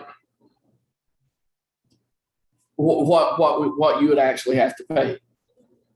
School capital is different in that if school capital is challenged, you go to court for that, and either a judge or a jury at that point decides what you need to pay in school capital. And when we're talking school capital, I think the instance Mr. Carter referred to was the chillers. If you'll remember, they had problems with their air conditioning units. It was need to spend on buying some equipment, air conditioning units. Yeah, they had some. And that's something, that's school capital, that money goes to, always upkeeping the buildings and replacing air conditioning units, whatever. Right. Like it does with all. So I just want to make the board fully aware that it's currently our expense because we own the project and we own the land. And we're required through the USDA financing to do that. That's our project. So we're responsible for those payments, one way or the other. And I wanted to give you the ground rules for school capital and how that works legally. So I think I've done that. So just so we're clear, if this motion is voted in, we agree to the motion that you just made, and give them what they had last. No. Yes, Yeah, that's fake that, because we've already voted to give them, the 2.6 million. that money's gotta come out of their budget somewhere. I thought we were voting on separate. But you got the You take $465,000, where are you gonna get $465,000 if you do not get to the school? Where we look? Yeah. Where are you gonna get that money from? You're gonna keep it from, you're not gonna give it to the school, right? Yeah, no, I understand. Yeah, that's right. So that will negate the motion we just passed that said we were gonna give them the same amount of money we did last year. Okay, so then maybe that motion was phrased incorrectly, from the way I understood it. The motion then probably, and let's do the 2.6 million. Don't use the term the same as last year. Because the intention was 2.6. And that's what we've done every year since I've been on the board. Okay, okay. So I thought that's what we that's, agreed to do, was the 2.6. That's what I thought. yeah, that's exactly what we agreed. Okay. So the But terminology doesn't come into play then. the 465 is not part of the 2.6. Right. Well, but when we passed the motion to give the schools what we gave them last year, that included the 465 and the 2.6. No, that motion did not We include. separate. No, we separated it. No, the I think- 2.6. I think the Hold 460 on, hold on. What? She's back. Could you read the motion as Commissioner Carter? He said he would give the school what they received last year. He said cut the 87,000 out of the manager's recommendation and give the schools what they received last Okay, which is 2.6. And which Okay. was 2.6 million out of the local contribution request, not the other money in reference of 465,000. Because if you add that to it, so you did not include 465,000 capital outlay in that motion? Yeah, I did. That was in the budget last year. I voted for that incorrectly. That was not my understanding. that was not I my understand. That was not my understanding. I thought we were talking about removing the 87,000. The, All right, well, y'all trying to separate it with in the school budget this year. You give the same thing they got last year, 2.6 million, that capital outlay of 465,000 was part of that 2.6 million. Okay, so, No, it's all not. right, well. No, that's in addition to the It's an additional. 4.6. That's addition to it. Yeah. That's not included in the. Not in the 2 you got 2.6 and then you got 465. So what we voted on was to give them. Yeah, but if I made the Okay, motion, so we wait have a a minute, if I made the motion to give them what they got last year, don't that include 465? Not at the 2.6 figure. 2.6 figure is the local contribution. All right, hold on request. 1 minute, Carl. Did I say anything about 2.6? I don't think I did. year. No, sir, you said cut the 87,000 out of the manager's recommendation and give the schools what they received last year. I didn't mention. If we give them the budget they got last year, that would include $465,000, minus the 87,000 county manager. So we'll negate that. So let's vote on this budget. You want to take the $465,000 out and pay towards school debt. My understanding of your motion. Is that correct, Mr. Dixon? Now y'all are really throwing a lot in here, making it. Why would we have two motions? We have to act on the motion. Mr. Chairman, do you? Why would we vote on two motions? Wait a minute, The bill's motion already said. wait a minute. That's the motion. I didn't understand. Right. And I have to take my vote. Mr. Chairman, can you hear me?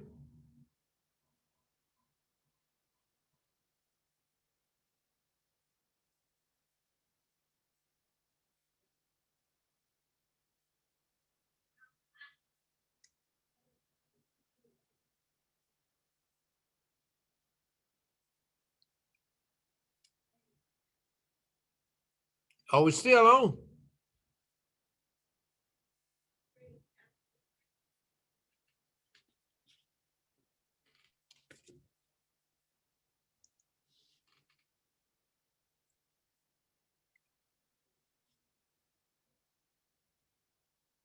Can we pause this and take advantage of that? I think that would be a good idea if we can. Let me see if I can give Mr. Say something now, Commissioner Jeffries. Yeah, I think that what we need to do is go ahead and give them what they had last year. You know, we built I was on this board in order to build 3 schools. And we never had this conflict. We cannot, it's our responsibility to pay for the school, not the school board. When they voted 61% of the people voted to build a new school. So I'm not for taking this $485. The only thing I'm actually to do is to make a motion to give them school board what they got last year and move on with it. That's what we did, Mr. Jerry. That's what we voted on the first motion, was give them, take the 87,000 out and give them the same amount they got last year. Okay, let's pause for a minute because we do have our mayor of Town Yancey with us, who's gonna give us a. Mr. Chairman, can we table the motion on the table? Yes, we're gonna table that motion for now. Okay, we'll come back and get it straightened out. Come on in, Mr. How y'all doing? Paul. Good, I Harry. understand y'all want a brief explanation of what's going on with the Wi-Fi project. Yes, sir. What we're trying to do is build a backbone in Yanceyville for a Wi-Fi system that will eventually cover the entire park. This first phase of it, which we're asking for some more CARES Act money to help cover, will come up North Avenue, will come downtown. Actually, some of the equipment will be stored here or work will be come out of this building. We'll go up Main Street, we'll go up Third, back to West Main. We'll go up Hooper Avenue from there, up Main Street to the intersection of Wall Street and Main, which means in this first phase, Old Farm apartments will be covered. The backside of Church Street towards Main. In the second phase, which you can't get to until you get this in the ground and pay for, we'll go on Wall Street, Church Street, around Parkway, and hopefully go through a right of way we already have that goes to Meadowview, where we have an old sewer line, and cover Meadowview Park. And in the third phase, we'll go on up Main Street to where we can cover Sunbelt Park. Our goal is to cover the majority of the low income Section 8 housing and the apartment complexes. So if we get in this mess again with remote learning for schools, everybody has the same opportunities in town. To do that, we got to get this backbone in the ground. And if you say something before, they've already done what board they're going to do. The rest of it's going to be early on the pole. And that's why you don't have the maps, because the maps have to go to G-Power with the poll numbers on it to be approved before we get them, and hoping that's going to be Friday. But as soon as we get them, we all will have them. We're probably going to use some of our money in the American Rescue Plan to go further with this Wi-Fi system. But y'all could help us as additional out of CARES Act money, it would go a long way. And of course, the citizens dance and certificate. What about the strength of the Wi-Fi? Because I know currently the Wi-Fi in the town is intermittent, unreliable, and weak. They say that is going to change with this. What we've got here now depends on going antenna to antenna. What we're going to have now is going to be fiber optic. So it'll be antenna, fiber optic to the antennas instead of antenna to antenna. Think of it, when you jump antenna to antenna, every time you jump, you get a little weaker. It's like a series. So Yeah, you're right. And, but when you got fiber optic, and you got the same strength that every antenna you've got that's putting the Wi-Fi out there, because it's running through cable, it's not running. So you got antenna for all these new locations. Yes, they will have periodic So antenna. what you're talking about, the money is to run fiber to those new antennas. That's correct. That's about the backbone of the system. And then as technology changed, see what happened to us before, we were all the way to the Parkway, which is beyond where it comes back in Main Street, it's beyond Old Farm Park with our original system. But they were antenna to antenna, and when that became antiquated, it was all trash. As technology changed, the fiber will be there that you can use to upgrade just the antenna, what you're doing. You won't have to change that. They'll already be integrated. So that you're talking, you have to lay it aside for 2 weeks. Yeah, that's So what that's what the expense is now, getting the fiber. And the amplifiers. Yep, that that's go correct. with it. The equipment to run this system, which will be half fixed, the fiber in the ground and antennas. So basically what we put in the ground now, what this is all infrastructure. It has nothing to do with what it costs to run the system. What will it cost to run? We don't have a real good handle on that, but it's, with the town answer, that's how I made it. The ongoing cost.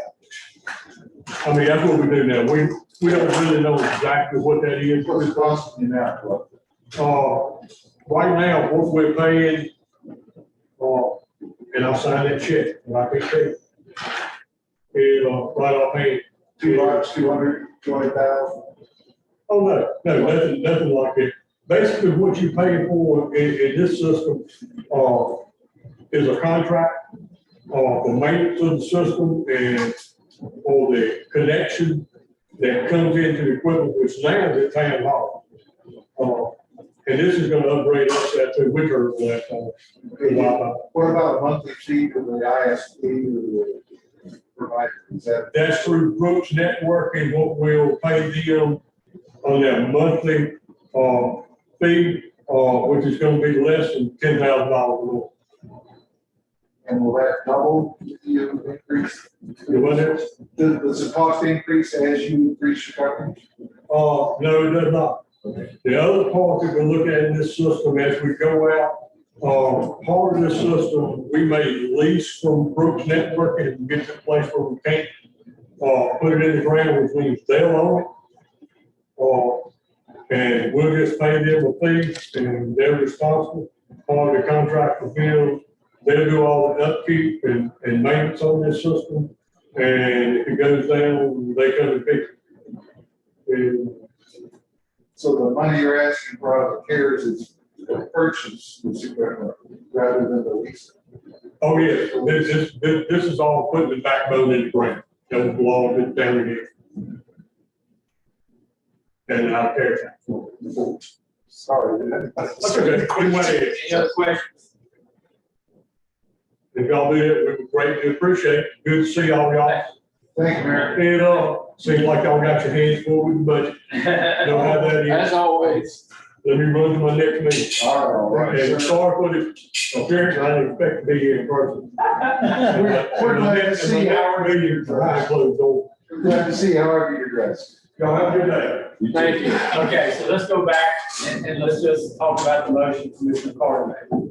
I assume that was, give them what we gave them last year total, which was 3.1, I think, total budget.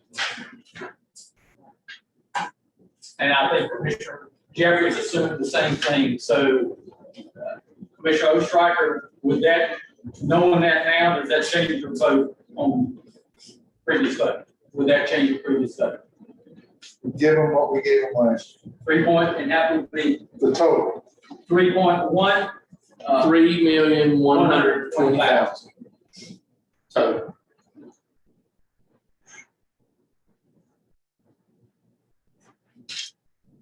And you can think on it.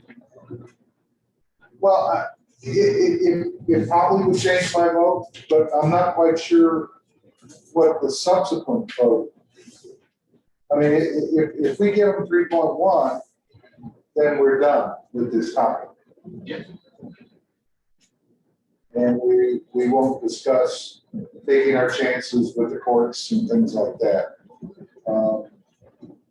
So at this point, what I would vote is no, so we could have our discussion about Mr. Dickerson. Well, his motion is still alive, we just haven't voted on it yet. So we have a motion in a second, so I just want to make sure, Commissioner Day, would your vote change? Mine wouldn't, I know you guys changed based on the motion as he intended, although it wasn't worded that way. All right, so now. So I think I answered wrong. I think my vote would change. So So now the motion is, make sure would you restate your motion? Whatever motion you would like to make and how you would like to. Mr. Hall was more articulate in his description of it. Let me go back over there on that side. here's a hospital pass. Yeah. I bow to the experience of Commissioner Hall. And he says, no, thank you. I'm trying to remember what I said. I think the issue now then is talking about issue now. There's a motion. First motion has happened. Yes. Whatever this motion is, we got to vote on. Yes. Okay.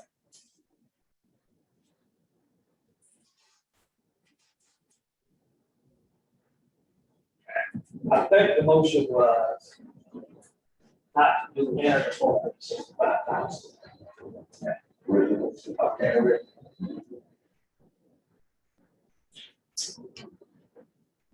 And I said, well, I'll stay with that. With the notion that if anybody wants to make a third motion, so that we can do some discussion, third motion, that it be done. And the reason I'm saying that is, saying I'll take my chances, is not necessarily something that everybody can hang their hat on. I know for a fact that the county is responsible for all school facilities. Whether the courts or anybody tells us. It doesn't matter about children or anything else. They break down, we gotta pay for them. What we don't have to pay for is activity buses and various other sundry other things that the school board wants. So I'm saying all of that to say is that take out the 465. If somebody wants to make a motion to put 50,000 in facilities, 30,000, 100, that could be a second discussion. Does that make sense? I think what you're saying is sound. Mr. Miller pointed out that we're under obligation under state law to fund the facilities, then maybe we need to be looking at a reduction off of that 465 and actually allocate it to them. Yeah. Well, the Miller tells us or not, I know that we're responsible. If we don't allocate a dime, when the children go, we gotta pay for it. That's just the way it is, that's the right. It has to be appropriate. We have, well, we have to find it. Yeah. It has to come out of. It has to come out of our pocket. Yeah.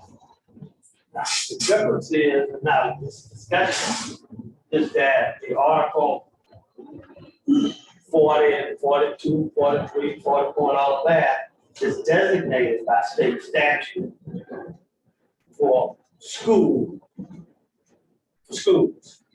I don't know if it says school facilities, is that what it says? School capital outlay. Okay, school capital outlay. And to my way of thinking, school capital outlays are those things that are required as a part of providing education to citizens. Once they get their hands on it, they can define what capital is. If they want to buy a bus, they want to buy a student, or they want to hang curtains. That's what they do with the money because we lose the vote. That's my whole point in the way of saying this. So, we don't necessarily have to appropriate, in my opinion, what we've always appropriated, just because they keep asking. Because we know that however we appropriate it, it changes. The description can change once it gets to them, and it always does. Well, I understand it. I think it's the same as the county taxpayer. The money that we have, we determine where that capital money goes, that capital outlay. Once we get it in our hands, we determine where it goes. Just like you're saying, when the school gets their money, they determine where to, if we want to buy trucks, we buy trucks with it. Yes. But the difference is, we are the taxing authority, they are not. Correct. We take the heat when we decide we want to raise taxes 4, 5, 6 cents, like we had to do a couple years ago. So in your scenario, Commissioner Hall, if the school comes up with a specific repair, and we've appropriated, let's for the sake of argument, say $0 out of this line item. And they come up with a specific repair for $50,000. They come up with a need for $50,000 for a specific repair. And if we approve that $50,000 or find the money and give that money to the school, can they spend it on an activity bus instead? My assumption and what I read is once we give them money, it's there. Even if they ask for it for a specific repair. Now, you know, this downside, if the chiller goes out and they say, we need $100,000 to fix the air conditioner, and we give it to them, and they go buy a bus. You know, there's not a whole lot we can do, but the community and everybody else will be up in arms there. They asked for activity bus for several other things, $770,000.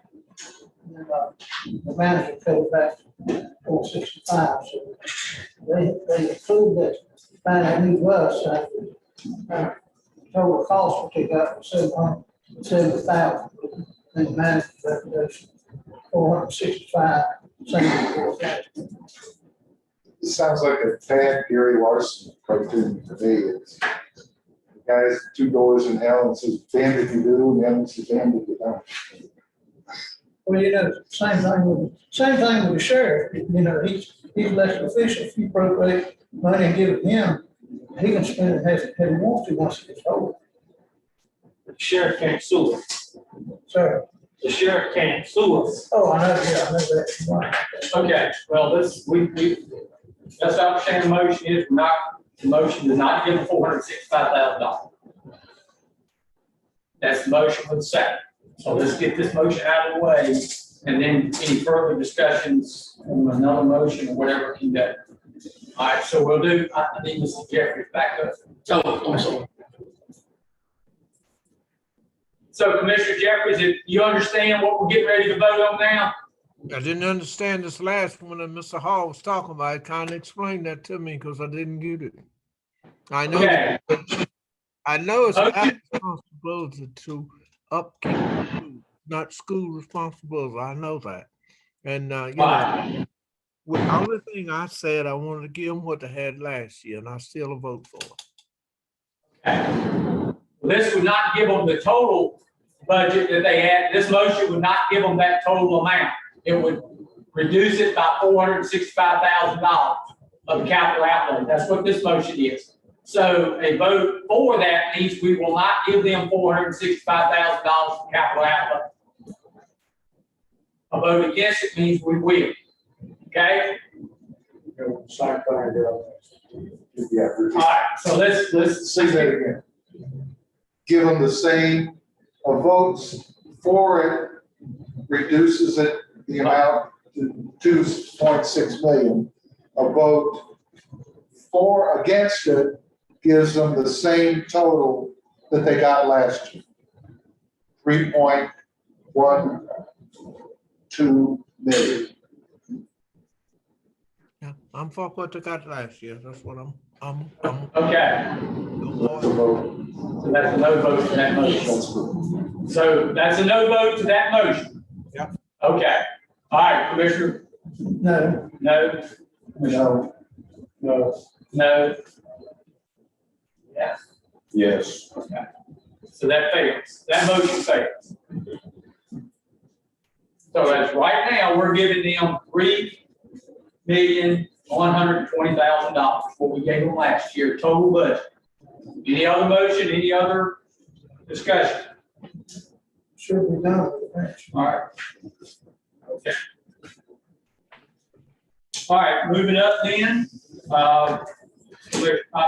Mayor Foster just explained to us what their plan is on their internet expansion. So we have $110,000 asking from the American American Rescue Plan. Is that correct? I keep, Mhm. That's correct. yes, okay. So any discussion on this, any other questions about that? Before I ask for a motion, this would come out of that money. I think the mayor's explanation was excellent, very clarifying to me. It's not just to carte blanche expand the Wi-Fi coverage. It's very targeted to the lower income, Section 8 housing areas. It improves the quality and reliability of the Wi-Fi in the town. I think, and it's a one-time expense, it sounds like. This is not an ongoing. So this will come out of the 2.2 of this year's money and would not be necessary to come out of the 2.2 of next year. Is that correct? Is that the way you understand? Say that one more time. It comes out of this year's money. Yes, Yes. one time. One time. Yes. And therefore, you know, we don't want to spend all our money up front. We don't want to do like the grasshopper or whatever in South Australia. But I think it's a noble cause. I think we should. Okay, and before we have the motion made, just now, right now, we have already determined that we're going to spend $1,554,500 out of American Rescue Plan. That's what we, not including this 110,000. Oh, that includes something. Oh, I'm sorry. It would include that, yes. So that would leave us roughly $700,000 of the American Rescue Plan for COVID-related expenses that may occur This year. this year, exactly. Now, we gotta remember too, next year when we get to 2.2, that's for the next 2 years. Well, just so we know that ahead. Hopefully, we won't have all these expenses. So, with that being said, what's the pleasure of the board on the $110,000 to the county to expand their internet service high speed? I make a motion that we approve the $110,000. Okay, we have a motion, we have a second. I'll second. We have a second. Any further discussion or questions? Okay, all those in favor by roll call voting, Commissioner Jeffries? Aye. Commissioner Carter? Aye. Commissioner Ostriker? Aye. Commissioner Bay? Commissioner Hall? Commissioner Dickerson? Commissioner Owen? Aye. Okay. All right. So we'll move up to, yeah, because this is one that will determine another. The cleaning, the health department, Coast Square Library, senior citizen, DSS cleaning. If you will review that just once again, county manager, as to what days, what departments, and how many days and all that. So for each department at the health, for Coast Square, for DSS, for senior center, the library is 3 days a week. At the health department, it's 5 days a week, just because of the nature of their business. Is it registered? No. So you have those facilities, all of them except the health department, 3 days a week. And I think the cost is $120,000. Is that correct? $120,000. That's approximately $35,000 cheaper than adding the number of personnel that we would need with personnel and benefits, not counting cleaning supplies and so on and so forth. But it's about $35,000 cheaper to do that than it is to hire people to do it. Having said that, I did do as Commissioner Hall asked, went back and looked through the ARP to see if there was any requirements as to whether contractors that are hired, I can't find any. I couldn't find, have you seen anything like that? So I have looked and I can't find any stipulations like that in the American Rescue. To make sure contractors pay a certain wage with certain benefits and things like that.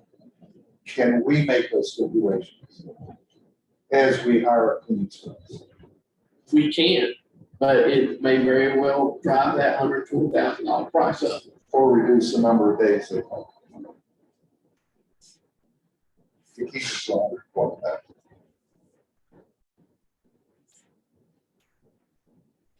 The 3 days a week is what the departments have determined they need. The cleaning service didn't come in and say, hey, you need to clean 3 days a week. Like the health department, because of the nature of their business, they definitely need to be clean 5 times a week. The other departments determined they needed to be clean 3 times a week. If we do less than 3 times a week, we're kind of shooting ourselves in the foot because we're not doing what the departments need in the first place. Or we can negotiate a different rate.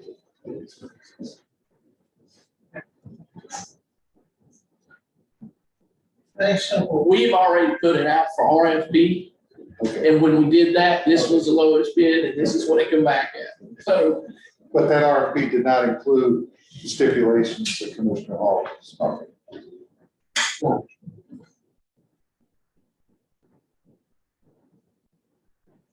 You know, I have no issue, I think cleaning, I just know this. We have had discussions year after year from our maintenance director that there is a need for more help. And I think you have to look at it great.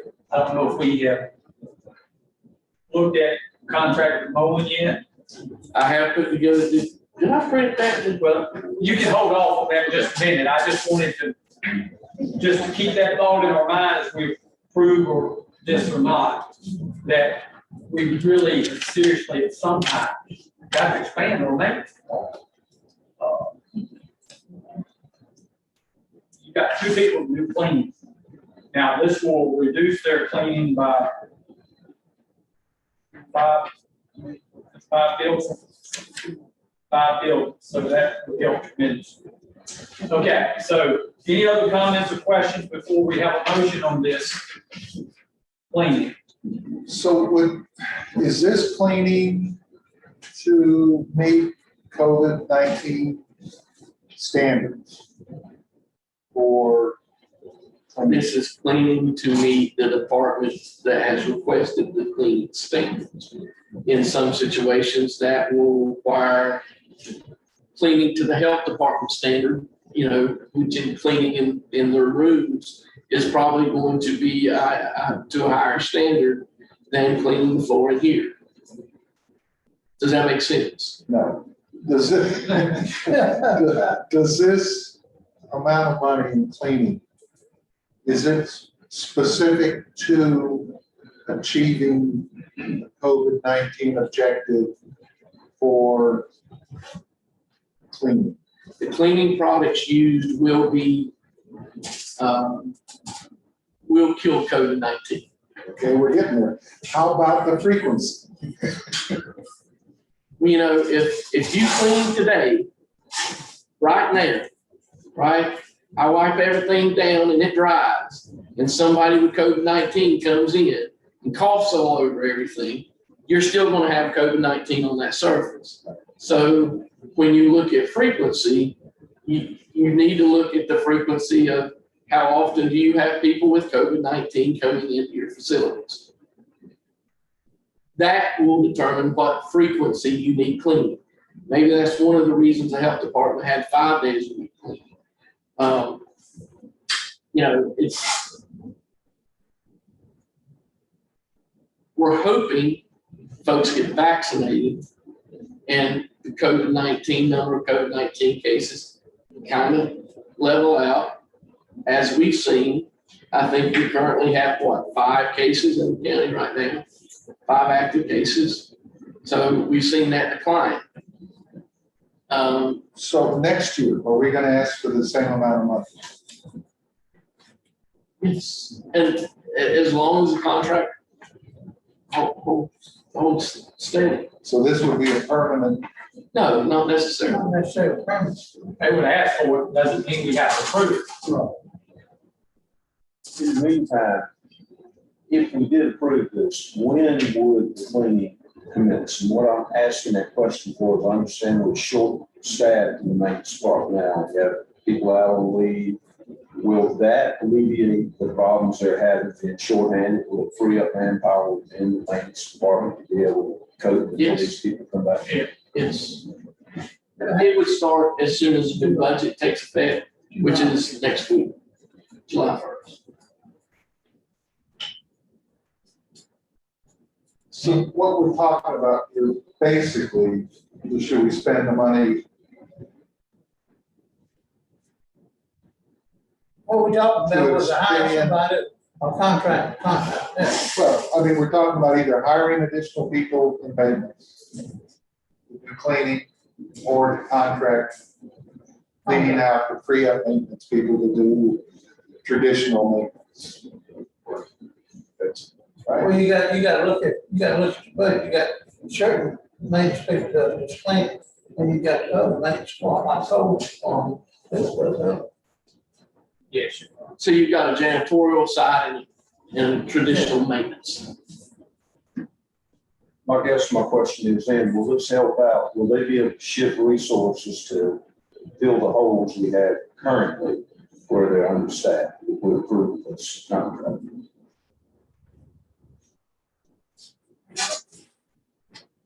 won't set, told us, but it's second. No, I don't think so, because the cleaning staff, it will alleviate the burden that's currently on the janitorial side of the cleaning crew. Okay, so they're having to get two people are emptying all the trash, cleaning all the surfaces, cleaning all the bathrooms, and they're expected to do that on a certain frequency. Right now, that's just not physically possible.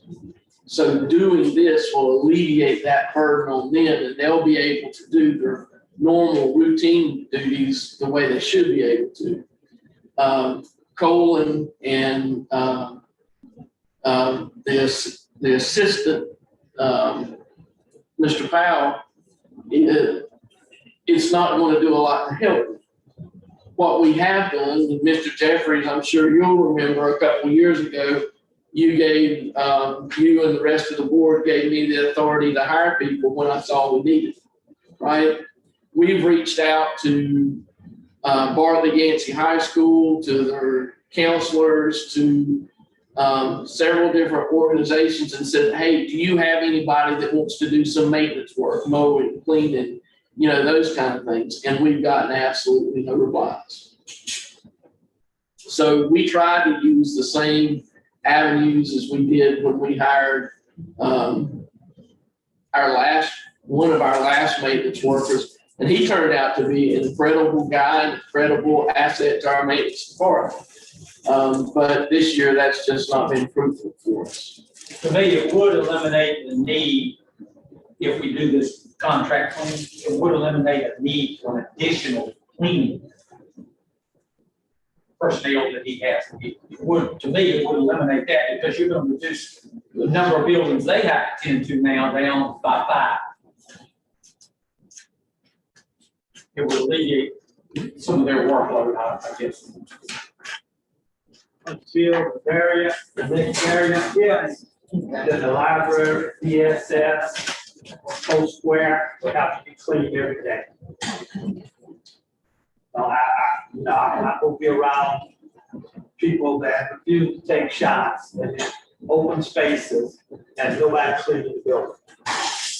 And that's what Or reduce the operating, or reduce the number of operating days or hours for those facilities, until you can actually. Any other, DSS and library.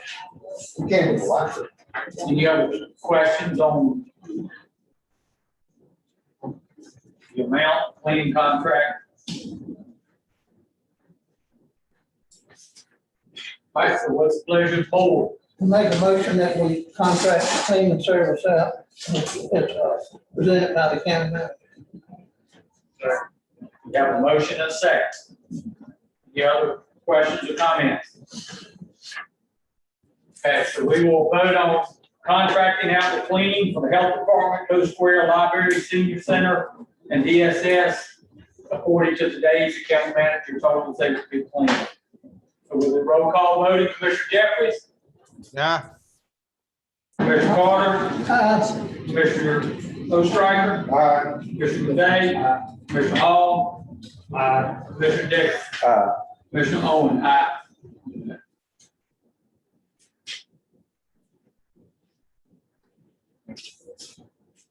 All right, moving up to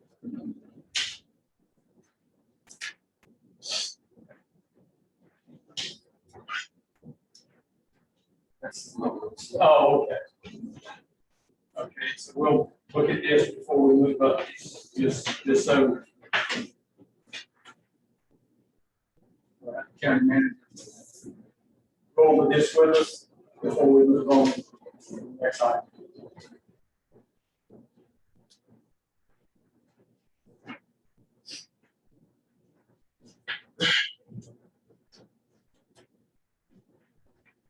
So basically, commissioners, it's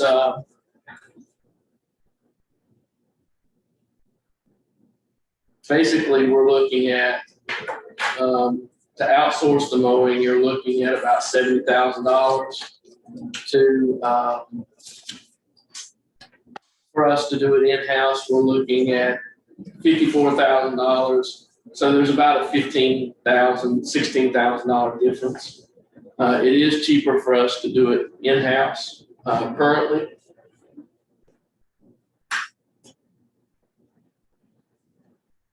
Good. Any questions on this? And we got figured here that we would need to, we would need to hire a person for 6 months. Well, that's what the totals come out to is So how do we have, for a 6 month, this is for a 6 month mowing period. so how many people we got on maintenance?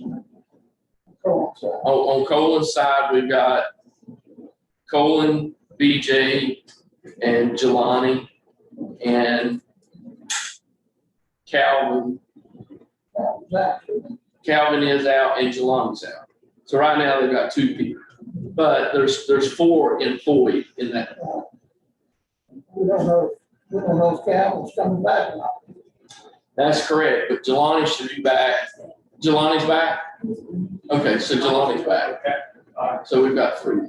How correct are these 11 man hours for us? Is that under the money or not? Or is that an estimate, rounding, 10 hours trimming and blowing under our county law? So when I looked at this and did that, I talked to the maintenance staff, found out how much time they spent mowing, how much time they spent weed eating, how much time it took to mow an acre with the equipment we had, so on and so forth, and that's how we came up with these figures. As a matter of fact, if you'll remember, Commissioner McDade, when you first came on board, this was one of your hot button issues, right? That's the reason I'm asking the question. This is a lot of the same data that you had us to put together then. It's not changed any, so you're looking at a lot of the same data. Is those 21 total man hours, is that per week? Understanding the fact that during the dry season and so forth, we don't mow a week. But is that per week, per month? When you say you had 21 total man hours? No, you're saying 9 miles an hour with the 60-inch mowing deck at 80%. You get 4.35 acres per hour to be mowed, 46 total hours or total acres to be mowed. That don't answer my question. I'm getting there. Okay. I'm getting there. 11 man hours. And that equates to 11 man hours and 10 man hours of trimming and blowing, right? Right. So that's a total of 21 man hours to mow and trim everything for one time. So you're saying that's, I guess we only mow once a week. Right. So you're saying that 21 man hours is once a week. No, I'm saying that 21 hours is per mowing cycle. If they had to mow it twice in a week. It would be 42 hours. It would be 42. If we only had to do it every 2 weeks, then it would still be 21 hours.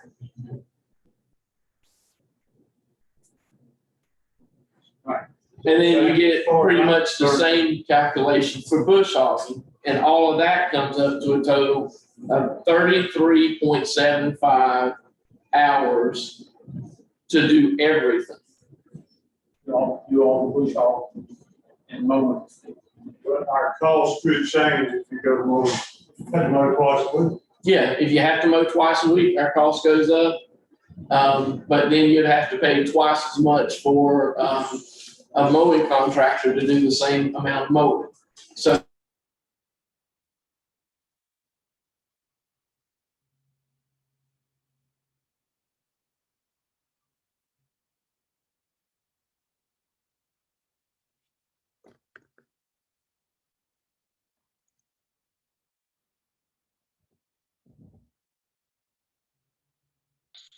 Hey, Mr. Jeffries, just hold on 1 second. We're having difficulties, okay? Okay.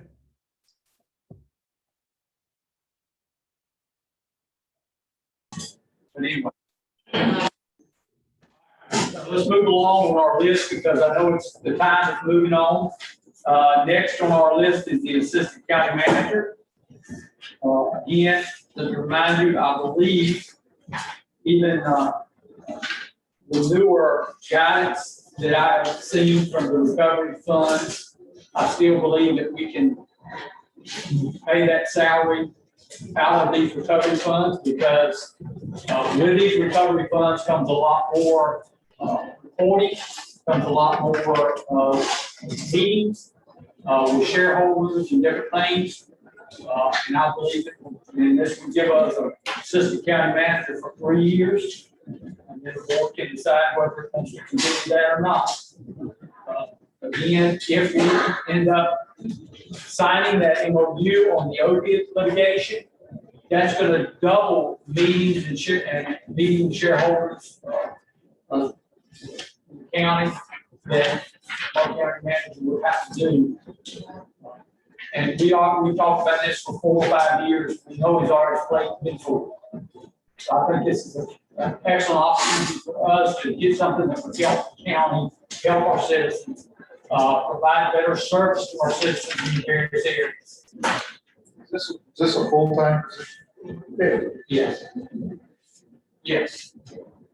And the 65,000 include benefits, correct?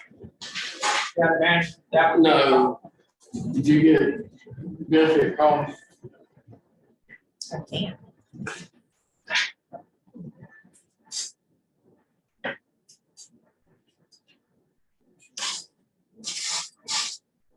So probably would end up. I think what we said was 55,000. So that may include. That's what I was thinking. We talked about the salary. That does include the. Yeah. Yeah, okay, so I'm sorry. Yes, Yes. that's okay. What That's okay. about retirement? I mean, Yeah. whole package? The whole back.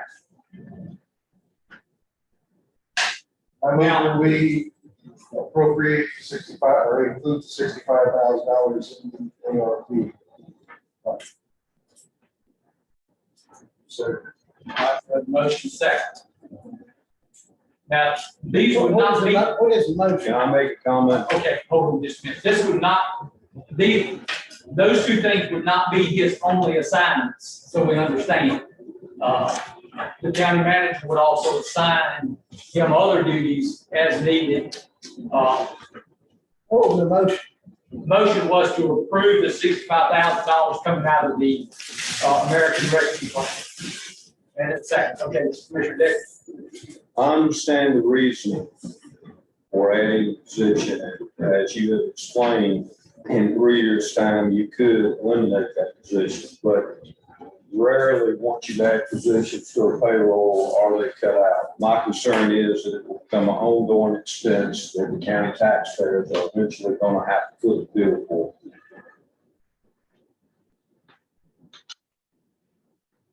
Any other questions or comments? Okay, roll call voting on an assistant county manager with the funds coming out of the American Rescue Plan. Commissioner Jeffries? Yeah, what is the question is, the motion is now, I didn't hear it. The motion is to hire an assistant county manager with the money coming out of the American Rescue Plan funds. But I understood that before you did that, you was gonna write up a job description. Have you did that? He does have a job description. I don't know. I can't vote until I read it. Once I see it, I'll read it, then I will vote. But not until I read it.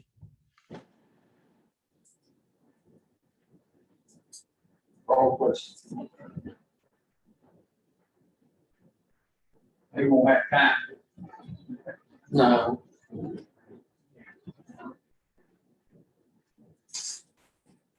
All right, Does it have to make sure that here first? Or everybody was given a copy? but you got, has anybody else got a copy of this? No, I don't think this was sent out. I just sent it to you. Okay, You passed. Fast, it was fast. yeah, no, not what I gave you. That was something different. I just got this. That's not it. That's his responsibility. All right. We have a motion on the table. I would ask that you withdraw the motion for now until Monday, so that everyone will be able to get a copy of the description of the position. Although I agree, I would vote for it, but I have seen it, and I know that. No, Call the question. okay. Call the question, so Commissioner Jeffries would be a no vote? Yeah, I Since you got have, it. Yes, sir. My okay, question, Commissioner. my question be no. No. Okay, Commissioner. Now, yes. Aye. Commissioner Bay. Commissioner Hall. Aye. No. Commissioner Owen. Aye. Pass.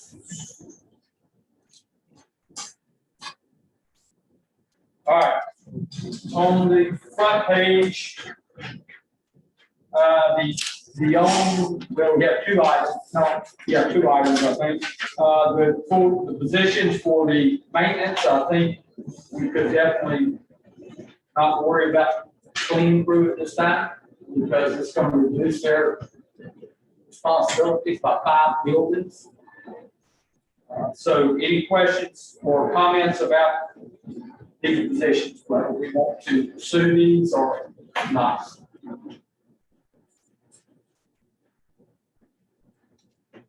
Where you at now? On the front page, First page. the personnel down at the bottom where the maintenance department is requesting the 2 full-time positions, I think we can eliminate the cleaning position for sure, because their job load will be greatly reduced because we approved the cleaning. I think we need more, 2 people. Well, that's what he's requested, and that's all I'm gonna consider. No, that's what I'm saying. I'm not talking about 2 he requested. I'm talking about we need more than 2 people on that bench.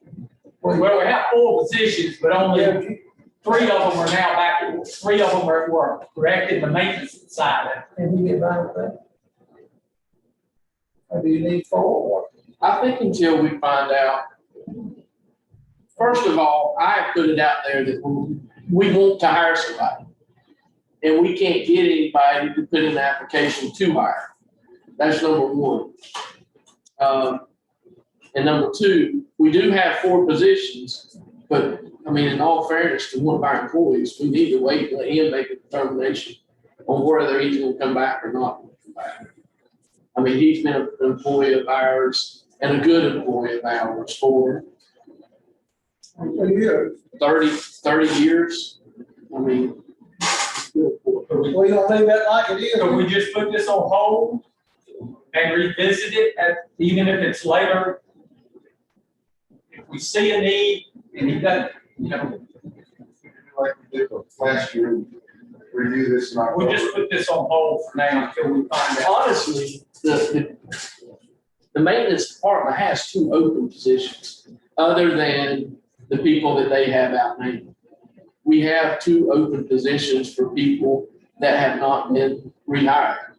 And We just don't get, yeah. Then I think we can just decline this thing. We've got those positions open, it's a matter of fact that we can't get anybody. All right. That's suitable. All right, let's move on up. I thought we'd already talked about the lights on the Parks and Rec, decided not to do that. we had, that's my mistake. Okay. I put that in there. All right, so the last one we had talked about the records, and I think we were asking, since we have some already doing, what was the question on that? Digitizing the records. It's a different digitizing system. It's completely different than what the health department, DSS, environmental health will do. So it's just completely different. Okay. Just as I got a question, change this page. Move it back to the plan where it wants the truck. I noticed we got 4 vehicles over here. Inspections or whatever it is. I was wondering why can't he check, if he needs a vehicle, go out and check something, why couldn't he use one of those vehicles? It's 4 F-250, so I know they're not on the road all the time. I was wondering why couldn't he coordinate with, one of them, use one of their vehicles. So, well, Yeah, I'm sorry, I skipped over that part. can you help me, please? We'll deal with these vehicles, because I think that's the most important item right now, before we finish up today. Well, I'm not talking about buying, I'm sorry. Yeah, I know. So, Question about sharing. Well, yeah, that'd be part of the discussion. I mean, y'all talking there. today, why are we? Well, I know he's got an appointment, and I've got an appointment, Okay. so. And I didn't mean to skip over those, I guess they were in blue. What about this registered deed down here? And we decide something on it, like hire some, or not? No, we declined, Okay. we declined that. Yes. Would they ever be there?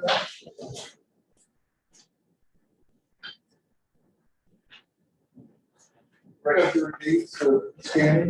would that- you know, Oh, no, he was talking about the first name. I'm sorry. He was talking about the first name. So, Okay.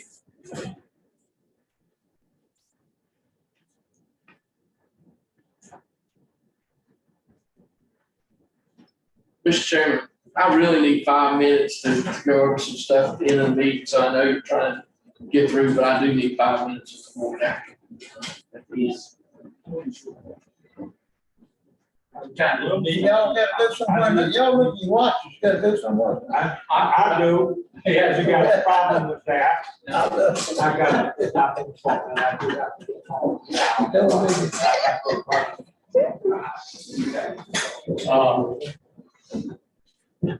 Whatever, he couldn't pick up whatever. He can pass it on. Okay, so I'll get, yeah, I'll get that. well, it's 12 o'clock. We want to go over this Monday? What, okay, so here's the problem with doing that. Is we have to have the budget ordinance prepared and ready Monday to be signed or to be passed. If, and that's not a short process, that's a lengthy process. Our finance folks will need a day or two to work on it. We'll have to make something this week, all right? Yeah. Can- Friday, so, Well, we got the vehicle. Can you meet Friday? How about tomorrow? before we get into each stuff. So what did it happen? I'll call you. Okay, all right. All right, so let's go ahead with the vehicle. So commissioners, to Commissioner Carter's question, 2 of those questions are assigned to the building inspectors, who are typically there at 8 o'clock in the morning, and they stay in the office for an hour, hour and a half, answering phone calls and emails, getting their schedule for that morning, and then they're out the rest of the day. So 2 of those vehicles are out most of the day. The other trucks are assigned to environmental health, which here again have a tendency to be out on well inspections, restaurant inspections, those kind of things a good part of the day. They're not always available, and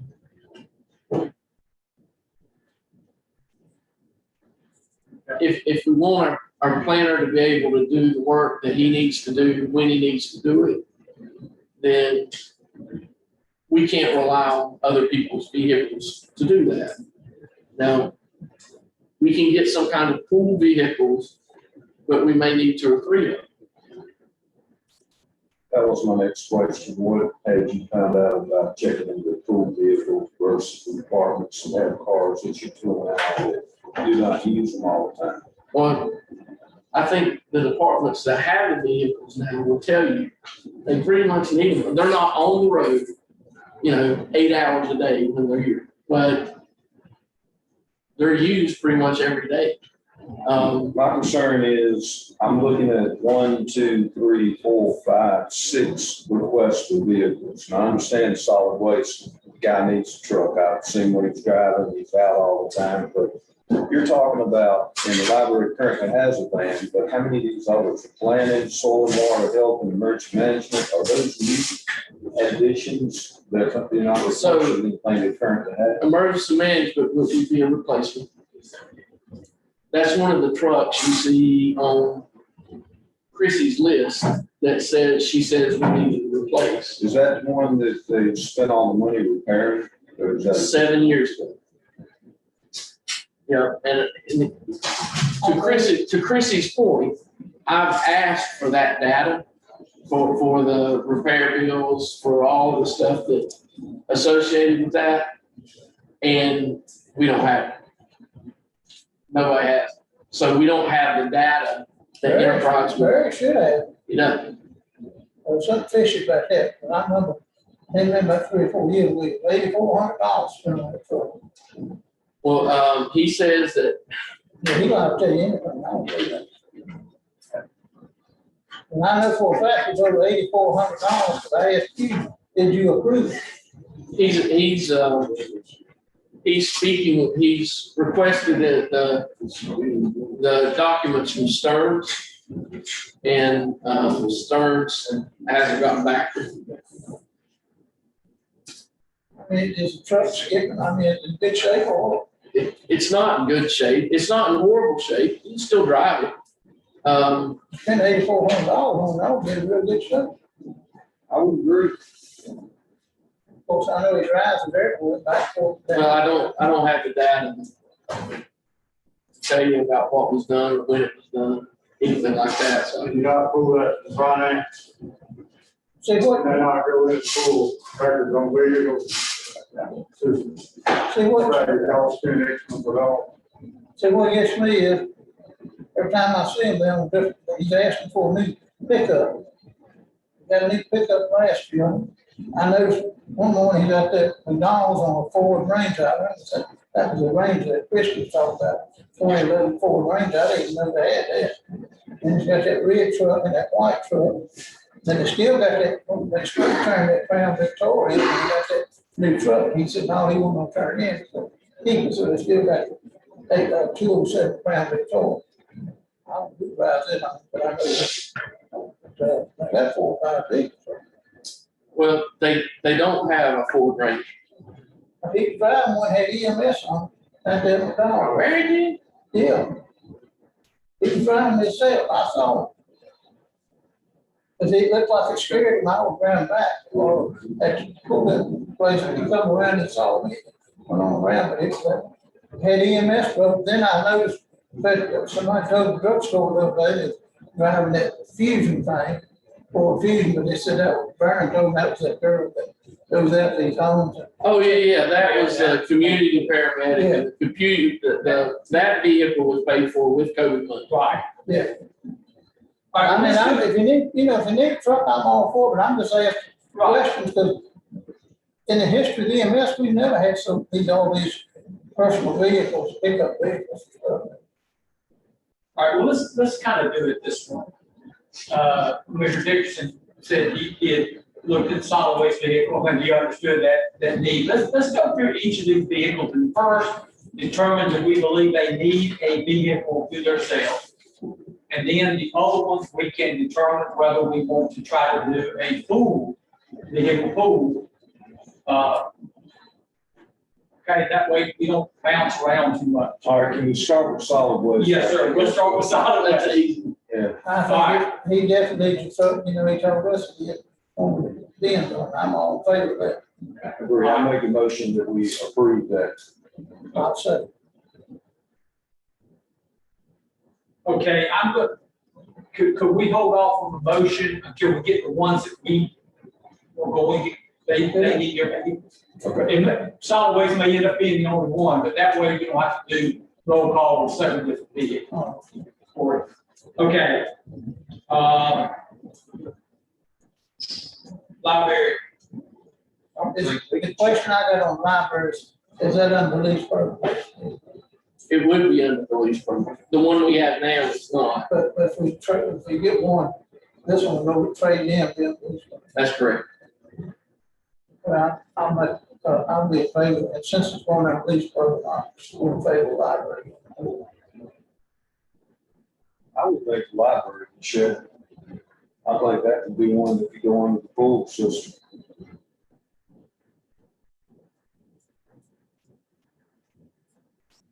We're talking about a van here, right? Yes. And it would be set up as a kind of a bookmobile, Well, see, when they go to the modifications to it. when they go to the library board meetings, they may have to go to Hillsborough, Orange County, a lot, of different places, that's why they get the vans. But it's set up not to just haul anything, right? I mean, you can haul anything in it. Right, yeah, But the problem is they need a van. Okay. Yeah, I just told them we have these, I'm on the library board, we have these meetings in Orange County, this place, all of them can go in the van. I don't necessarily know we have another department that needs a van.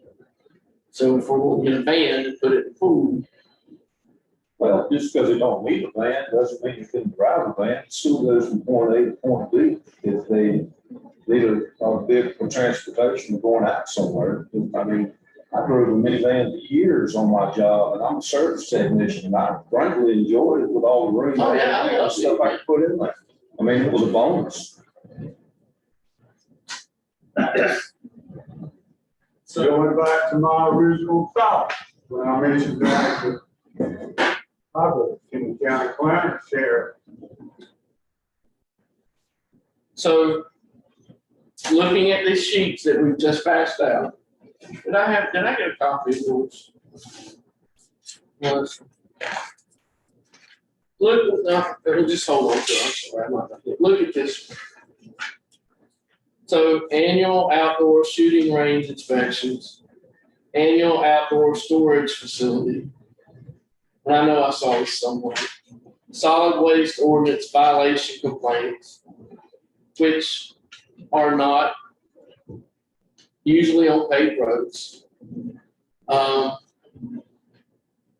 Private road installations, which usually, when he goes down to inspect, are not going to be paved.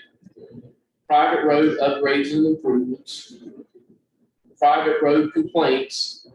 And what that means is when the ruts get so big that the rest of the neighbors can't pass it, they don't have enough money, they call Matthew, and Matthew's got to go down and inspect the road. So he can't. So Those would be the norm though, right? I mean, most of the time he was going out, if he knew he was going into a remote area, there's a possibility then, like Rick was suggesting, that he could borrow one of the other four-wheel drive vehicles at one of the other departments. I mean, you put a lot of costs extra on that by mandating that it be a four-wheel drive pickup truck. Why don't we do this? Why don't you approve a pickup for solid waste, or not solid waste?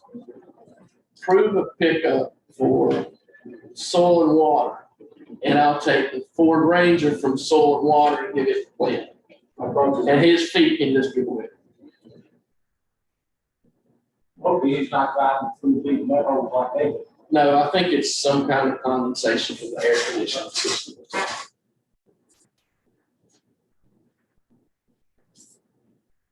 I mean, probably don't know, but how many miles would the library put on moving that goods?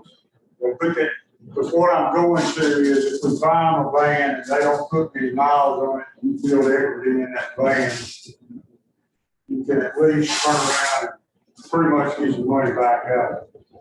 And the same thing with the truck. Well, I understand that too.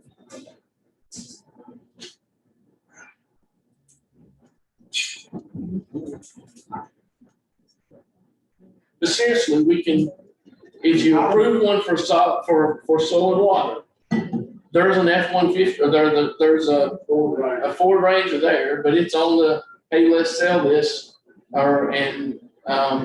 list from Enterprise. It's one of those vehicles.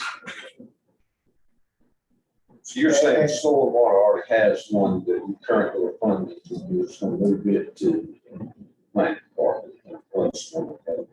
Yeah, but it's one of the vehicles that Enterprise is saying that we need to sell. The one at soil and water don't have four-wheel drive or anything like that. They've had several But it years. is a pickup. And I know that they, on a bunch of occasions, have to get pulled out of the mud when they go out to these soil sites. Well, if you settle that vehicle as Enterprise suggested, can the two departments share one unit? Soil and water use the vehicle every day. They do, every day. They go out on farms and look at ponds. They're in the truck every day. Away from the office most of the time. Every day.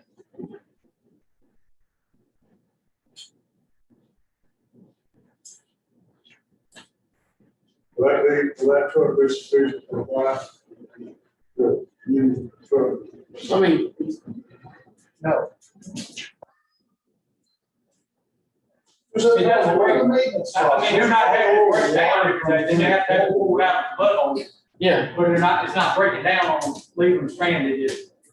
no, but here again, it is one of the trucks that Enterprise is suggesting we replace because of its age and mileage and Maintenance costs. so on and so forth.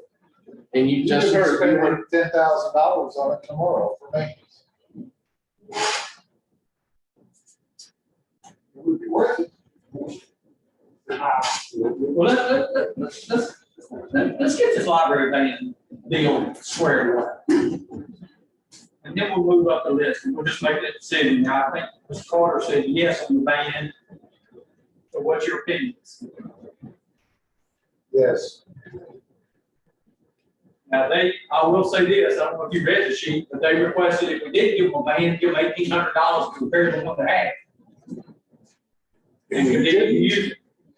That's a cheaper alternative there. They can repair the one they got. I don't know what the repairs are, I don't know what the issues are, I don't know what the mileage is, but I mean, that's the department. that's the actual department helping us do our job of being financially responsible with the taxpayers' money. And I appreciate them giving us that offer. I say go with that. It's pretty much a no-brainer. $1,800 is a lot cheaper than buying a new van. What are we talking about? the van in the library. can you give me that? This one? Yep.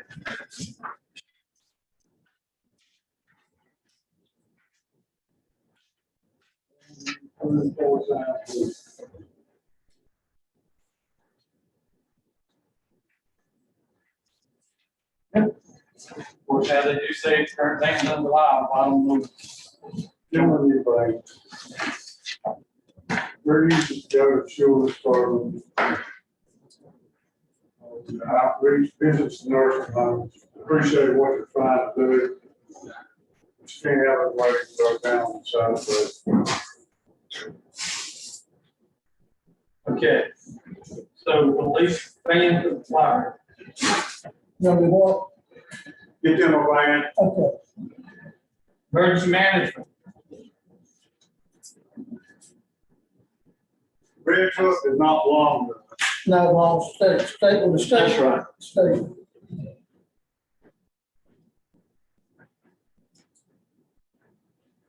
And I read emergency management is different than from EMS, right? Right. Correct. Right.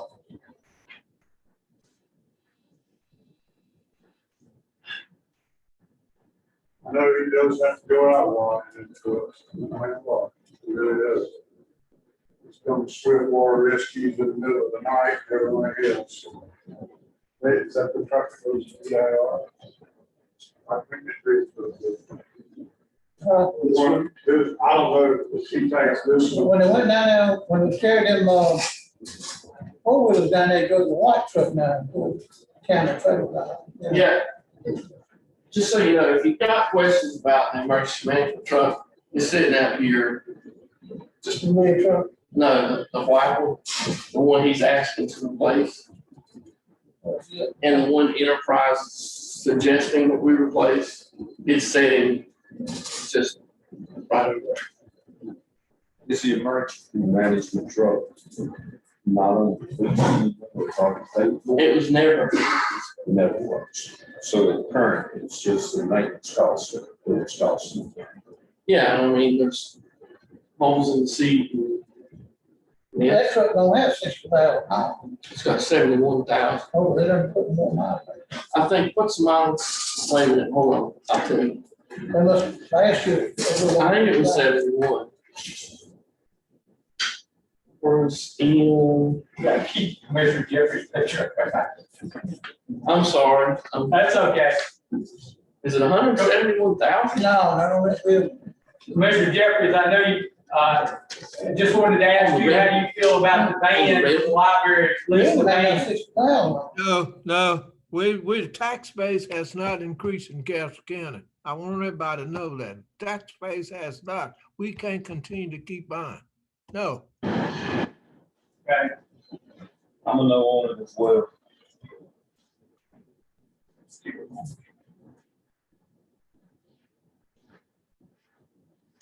Okay, so now we're on the emergency management truck. Well, Well, it's the van still got yeah. emergency management truck. I gotta make a call, guys, because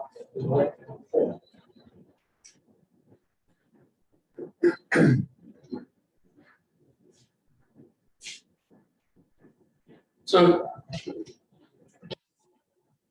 all right with y'all, I can go ahead and start covering some of the stuff that I needed to cover with the 5 minutes at the end of the meeting. I just want to let y'all know that one of the things that we want to do this year is move a lot of the staff out, the offices like environmental health, planning, building inspections, move those offices to the health department and create a central permitting office at the health department, to where the environmental health and the health department can be better connected and be able to better utilize the resources that are available at the health department. So that's one of the things that we'll be doing this year. We'll utilize those offices in other ways throughout the year. And as you probably know, and I'm sure Commissioner Jeffries knows, is we, on a yearly basis, provide the Chamber of Commerce with office space, right? That office space is currently, that we donate to them, is currently in that same building that we're looking to move a lot of people out. So having said that, and the board donates that office space to the chamber as part of their yearly appropriation on a yearly basis. So this year, instead of doing that, because we're gonna ask her to move out of her office space there, is what I'm gonna ask the board to do is just provide a desk for her over here in this space. It's probably more suited for that kind of environment anyway. Ms. Hodges. Yes, I think it'd be, I'm like you, I think we better, she worked out of here, you know. simply because economic development's out of here. It just makes more He's sense talking about for that David don't know what you're talking about. for the Chamber of Commerce to be located in this building than it does over there where we currently have her located. And we're moving the rest of those employees out anyway to the health department to create a central permitting division. So I wanted the board to be aware, and because the board gives this space to the chamber every year, and that she will be moving from the office space that she has over there to a desk space. And I'm glad you brought it, I kind of want to mention this, I didn't know if we were looking, they were needing any extra office space, but Dr. Page is building an dentist office. They bought it, dentist went in foreclosure. Bank bought it back, they got, and that, I know one social service, something with a prison department had it, but it's got two sides to it, and plus a break room in the back, you know, to be used also. I'm thinking if we don't need a building, we might put a low bid in on that building and get the building and land behind it. And then if you ever need any extra office space, it's got a meeting room in the back part of it. We might get it for $40,000 to $50,000, you know, where we put a bid in. I think the bank says it's 60 something. Just an idea, I think if we need extra building, and part of it's minority, fill up an office, you know, got two sides to it. Plus the land too. So just, I don't know how we got from the emergency management truck to that. No, I mean, that was one of the 5-minute things that I needed at the end of the meeting. Oh, okay. So, So, emergency management truck. Yea or nay in the lease? Yay.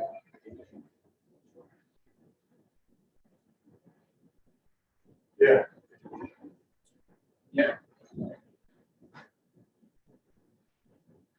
I guess we're gonna do a motion on each one.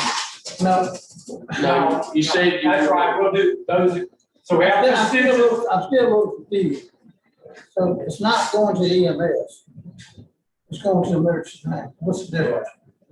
So emergency management, they get the EMPG monies from the state. It's a 50-50 match. We match it 50. I think it's $30,000 or $40,000 a year, and EMPG matches at 30 or 40,000. So they'll be paying for it.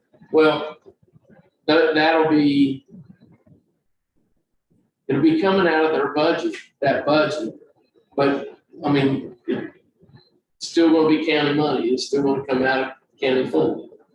So,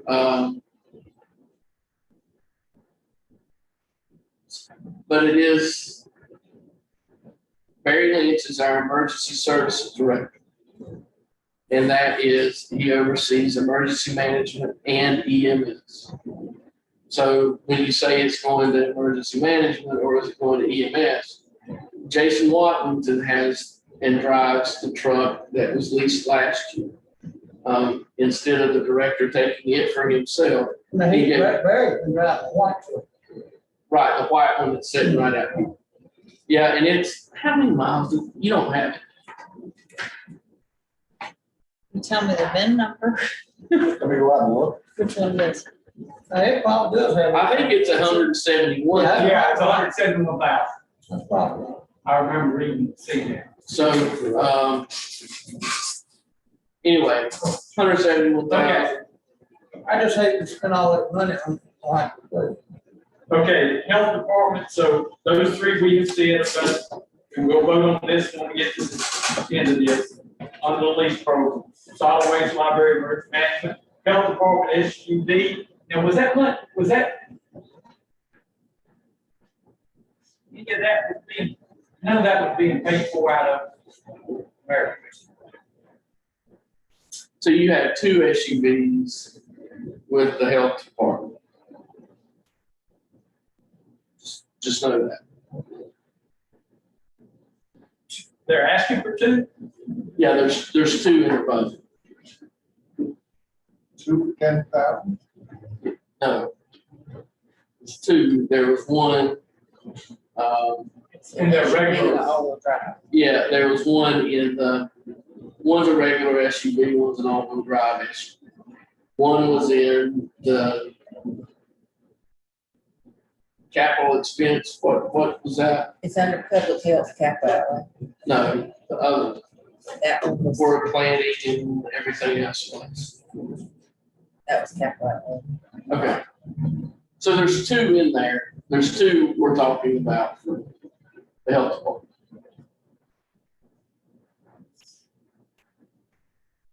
Any clarification as to why two?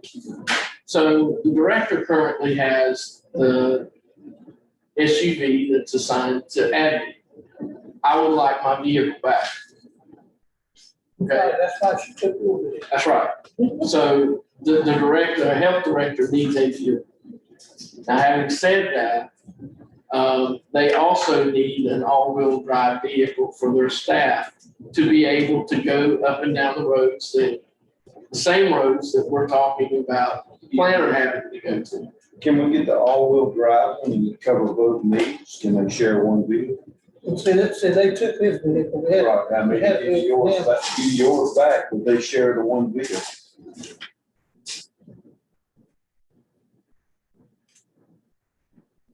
I don't know. I can't answer that question. I can't tell you if the health department, if a patient of the health department is going to have to schedule an appointment the same day that zoning requirement has to be put out and stuck in the ground, and I can't tell you they're going to be on different ends of the county. I don't know that. All right, let me rephrase my question then. How many are they currently using? The one SUV that they've already from you? No, they're currently using 3 Focuses, the SUV. Oh, so they got 3 Focuses, the SUV, and now they're asking for 2 more? Yeah, but this replaces one of the Focuses. But they currently had, I didn't know they had all the other vehicles. Yeah. I'm not for giving them this one. I'll just make it clear. I think if they're getting the all-wheel drive one and they have other vehicles, they ought to be able to work within those confines. And I would move that we don't include that. We're gonna run the one they're asking for here. But we're That's gonna, all-wheel drive. well, I thought the all-wheel drive one was in the other appropriation. We were asking about it. That was, they were talking about the sheriff's department was in there. And I remember asking the deputy what they had. And they said that theirs were all-wheel drives, the Chargers. We were at the library. Yeah, additionally, the all-wheel drive was included in the public health section, and then the other entities at the top. Okay, so yeah, this must be the other. right? Yeah, so the public health included. Yeah, you're right. All. All right, well, I go back again and say I would start that one out. If they have extra vehicles there, they're getting another one in that. I mean, at some point, fellas, we are gonna run out of this COVID money and we're gonna be responsible for the ongoing expenses when we add to this budget. And I just want to try to make one more plea that we put the brakes on some of the spending, like we've got money that's gonna last forever, and start thinking about in the future. We don't want to put ourselves in a situation where we have to have a tax increase because we were not financially responsible with the funds we have during this time. Well, my thinking on, I understand what you're saying, John, my thinking on vehicles, which Christie mentioned, if we replace all these vehicles, we have to, we just take the money out of fund balance, if we didn't spend any out of fund balance this past year. Put that in there, right? And we got 27%, but I'm saying if we go where she's saying the county can save money by replacing these vehicles, it's the cost to what we have to pay, we just have to take it out of fund balance, avoid taxes. But these are not currently, this vehicle's not currently one that they have, That will replace one of the focuses. one of the buses. Is home health, do they have any more calls? Yes, So when their home health is all, those vehicles come back. that's correct. And I like, Well, those are focuses now, so they'll just go away. but we could replace them and have two, we could replace them and have two like of a motor fleet, then we'll check them out. Yeah. That's what I'd like to see happen. I think we need a couple of trucks, 2 or 3 cars for motor fleet vehicles, sit behind that courthouse, and they come up and check them out and bring them back into the. I think that's a valid point. Go ahead. I think what you just said is a valid point. Instead of approving these individual vehicles like this, adding to it, I would rather see them as pool vehicles that people can check in and out and get the maximum amount of use and the best use of our taxpayer dollars. And we keep talking about it and bouncing off and going back to buying them for individual departments. And what Mr. Carter just said makes a lot of sense. Because I mean, the home health vehicles won't go away anyhow, they come back to us, instead of not doing away with them, go ahead and get those 2 vehicles and have them like, as a motor fleet, where they come up there and check them out, and bring them back, check them out. You know, we mentioned that several years ago, Rick, Kenneth was, we talked about. You know that, and what I'm saying is we have to come up with any extra money that they just have to take it out of fund balance. We got a healthy fund balance, and we board taxes. Put you on the spot a little bit, Chairman. The SUV that's included in the other part of the budget. Them getting that one, will you get your vehicle back? Yes. Okay, here's my question. Is it possible for you and the planning department to share that vehicle? Of course, I know, He needs a truck. okay. And then that's Because of the sign. the only reason I got an we can share a truck. That would be perfectly fine. But the reason I had the SUV was because before I had a Focus. And for fellas like Rick and John and Commissioner Jeffrey, you can't hardly sit, in the Ford Focus because it's got your knees up against the chest. I think that's a good point, for commissioners need to go somewhere. Yeah, I mean, that's the reason we had the SUV. Okay. And just as a point of clarification, I don't drive that vehicle home. That vehicle stays here, so we could, but he needs a truck to haul 8-foot post and retrieve 8-foot post out of the ground.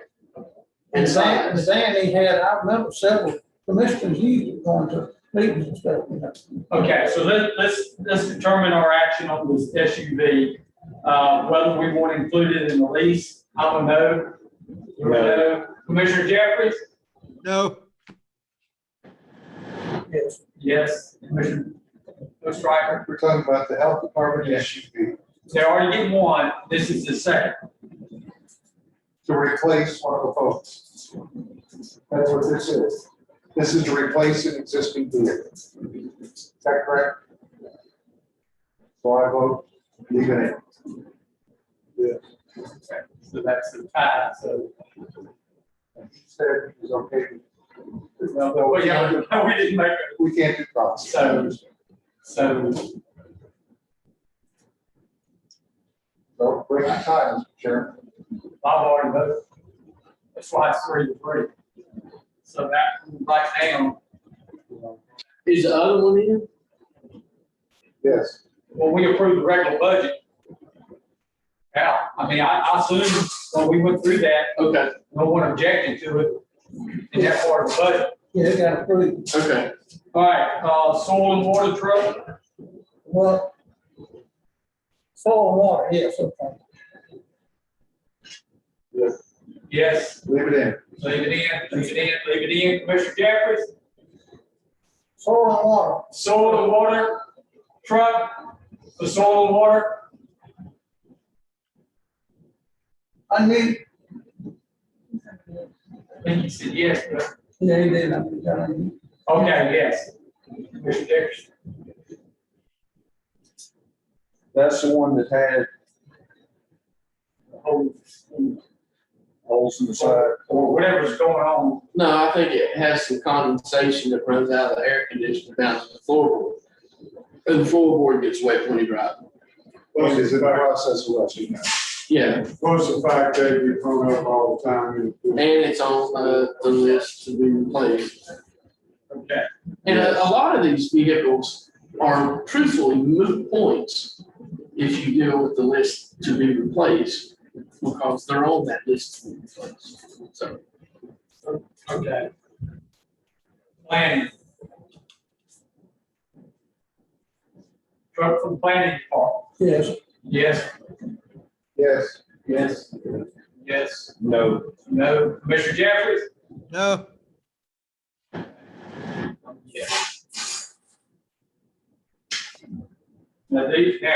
Now what we need a motion is for those vehicles to go on the lease program.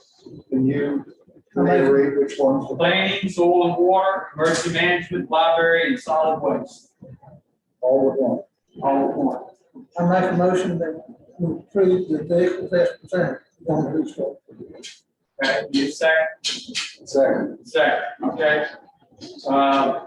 Since we've already discussed them, we move on to roll call voting. Commissioner Jeffries? yeah, Mr. Carter? Commissioner Ostriker? Yes. Commissioner Bay? Commissioner Dickerson? no. Commissioner Coleman, yes. All right. Now, can I add something else to this? Can I add something else and make a motion on? Yeah, and budget I mean, it related. might get shot down, but I like Is to make, it budget related?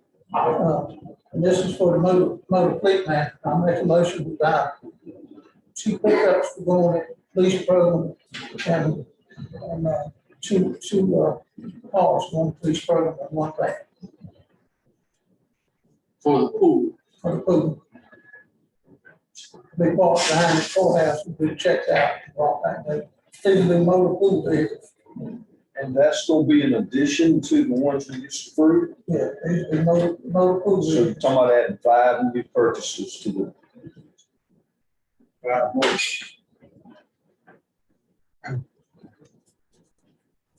My feeling is, since we're buying all these trucks for all, leasing all these trucks for these departments, that we don't need a bunch of new vehicles set behind the courthouse. Sorry. And here's what I would suggest. I mean, we don't know what vehicles, we really don't know without seeing their logs. And I guess every vehicle, every person's supposed to keep a log when they go in their vehicle, even if their vehicle's assigned to them. not necessarily. Maybe that's something we need to do, because what we need to be able to see is how much those vehicles are actually in some of those departments. Well, see, I'm saying we're gonna get, I'm just home health. Hmm. So see, those 2 vehicles gonna do away with, but they're gonna be parked here behind the courthouse. We replacing them, but they're not gonna be signed out. They're gonna be parked here behind the courthouse. Somebody needs one, they'll come up here in the morning, check it out, bring it back that afternoon.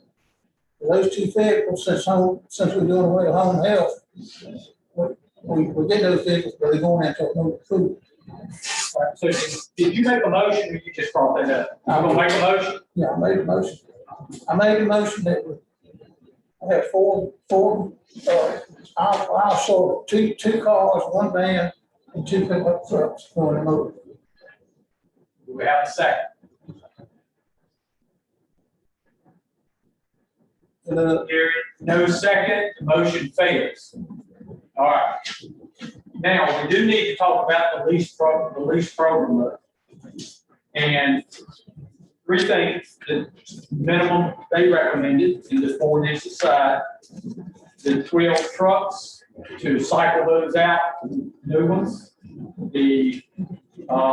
I think she said there was, Forward purchases. yeah, there was $12,000 equity per vehicle for those trucks. The 8 Ford Focuses, $8,000 equity in those, and the maintenance plan. And then, And we can do those individually if you prefer.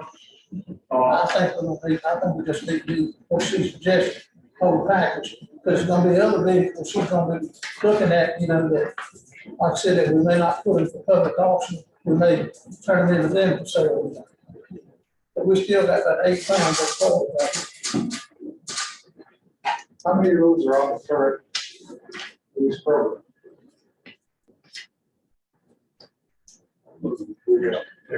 She said she's gonna be looking at other vehicles that's not on the lease program. To see, you know, what route we need to go sell them at public auction, or if they take it and sell it that way. None of the Focuses are on the lease program. Right. How many of the trucks are on the lease program? None of the Focuses are currently on the lease program. Right. Do that. How many of the That's trucks? the reason we need to do these things. 5. 5. And how many other vehicles you talking about? We don't know, she's gonna have to check on that. Well, Were those the ones you're talking about? yeah, I think this is what we need to decide on whether we're gonna do anything or not. Well, let's see. Right. And the maintenance plan, we need to decide on those 3 things, regardless of what we may do at a later year, another budget, as far as the rest of our vehicles. I think we need to do it, because she said right now, this year, next year is gonna be the highest equity on it. And we could probably save money if we go ahead and do it, like what she's talking. Now, the only problem, correct me if I'm wrong, if we remove those 8 Ford Focuses, the plan is she's gonna replace those with leased vehicles, is that correct? That's what she said. So that would add 8 vehicles Yeah, that's what she onto the said. lease program. Yeah, she's gonna take them and sell And Yeah, seven, yeah. 7 trucks. them. Again, there's $8,000 equity on the Ford Focuses and $12,000 on the truck. So that will pay for 80% of one vehicle per Focus.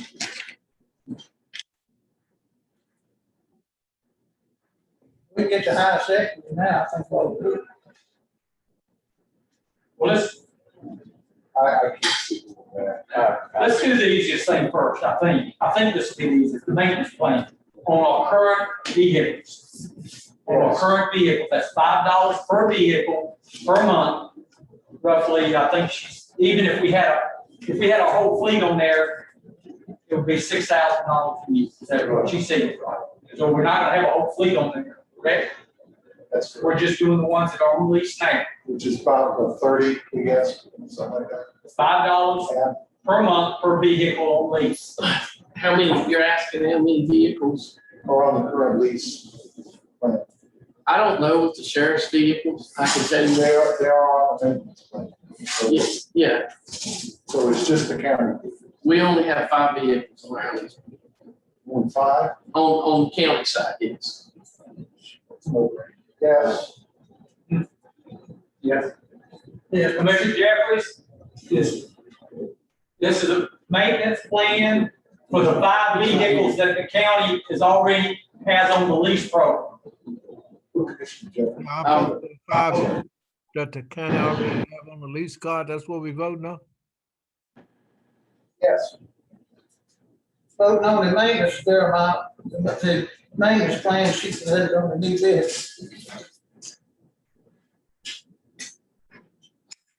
But now but David, is she gonna include the sheriff's bid, where she's talking? They're already on the maintenance plan. They're not now, but she's gonna. No, they are. They are. They are. Already on. All right, so I think we're okay on the maintenance plan. Yes. All right. I just have a problem turning in, leasing new, 8 new vehicles and turning in Ford Focuses, but I agree, I have a problem with it too. I think the 5 trucks make sense. Run them focuses, the wheels come off. Well, they're about to, so fine. How many miles are 50 some. We just It's not, some thousand. Unroll, man, unroll. All right, so, no on the. We're gonna lose focus. Okay. what are you gonna do? We're not gonna replace the focus. We're not gonna cycle those out. All right, the trucks, how many trucks there are 5 on the lease. 5 recycle, not recycle, cycle those out, Roll them. roll them over. Yep. That makes economic sense. That actually saves money. Fellas, y'all gotta look at this. The folks is getting ready to start costing some money. Understand? They don't hold up. Well, and I'm always like, when you have to do it, do it. And But if you can get the most equity out of them now, it makes sense to go ahead and replace them now.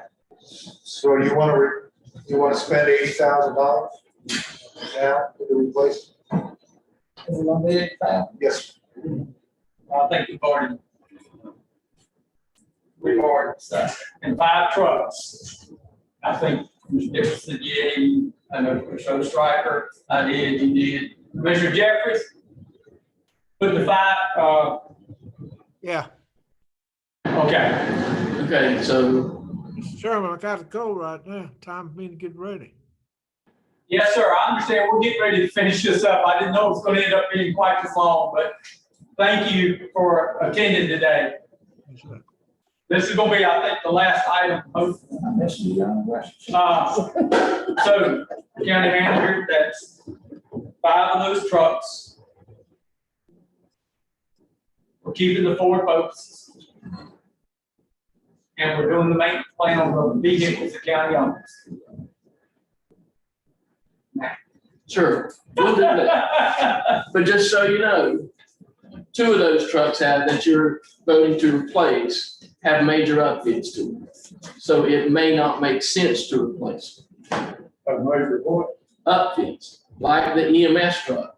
The EMS truck had some major upfits to that truck. Yeah, they don't put a A bid. camper shell, different tires, all tires, We just bought some that truck. equipment for the bed. I'm glad you pointed that out. Would make better sense to pull those 2 out then, wasn't it? Yeah, because we just bought one last year.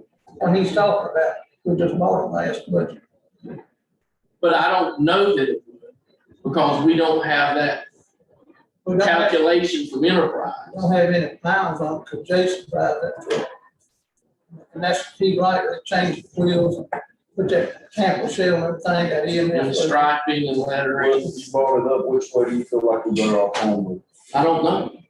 I don't think, I don't know what the cost of I don't think we need to turn that. Does the money we get by selling them or trading them back in cover the cost of those upfits? Then you have to have it reloaded when you get the new one. If we got $60,000, if there's $12,000 equity in each truck. Yeah, it would, Thank you. I would hope it would. $12,000 will cover the upfit, sure. And it won't cost us any more a month to get a new vehicle. We go underneath that up. Well, yeah, We're we're just rolling over that leak space. Yeah, but you gotta figure this, Steve, you gotta have a truck, you gotta have it lettered and everything like he's got it now, and special tires and stuff, and the camper shell. That's what's called the upfits. That's what we're saying. Spend the money we get by selling it for the upfits. And keep the change. And then continue the lease at the current price, and it doesn't cost us anything, we actually make money. Is that a reasonable analysis? Tell me, and I'm willing to have you tell me I'm wrong. Yes, but Knowing what he said, knowing what I know about the vehicle and what all they've done to it, I don't think it makes sense to place that vehicle. We don't have $10,000. We didn't get that truck, we didn't get the truck up in the budget. We didn't get that truck till about February this year. Now, I thought the truck we're replacing for emergency management is the one's got 171,000 miles. Yeah, It is. that's the truck. you're exactly right. So we didn't buy But it. one of the 5 leased, yes, we did. One of the 5 leased trucks from last year was for EMS. EMS, Oh, right, so one of those trucks is the EMS truck. One was an environmental health truck. One was 911 truck. One was Section Section 8. so, but I don't think it could possibly cost $12,000 up for a company. It does, If it does, we're, you may just be running the truck. Plain. Well, that's what the board is voting to do, so that's what we'll do. all right. Anything else, county manager, that we need to take care of now? Yeah, I got a question here, and I'm just, he needs to get his van back through. And we bought that van for him, and then plus for the commissioners to use also.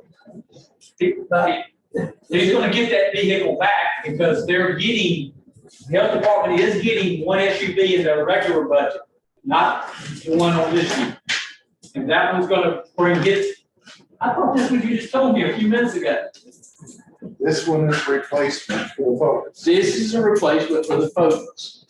That replacement for the Focus will be used by staff to visit places that the health department cannot reach because they got the little 2-wheel drive vehicles. The other one, the one that's already in the budget is the all-wheel drive.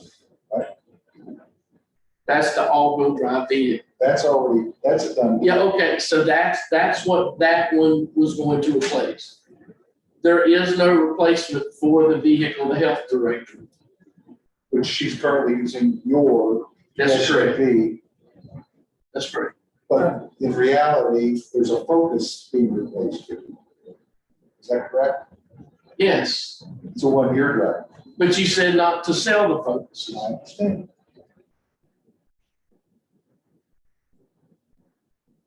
So if we're replacing it and we're not selling folks, does that create some extra car? No, it changes nothing. That SUV still stays with either that or we get the Focus to that. Take away the SUV.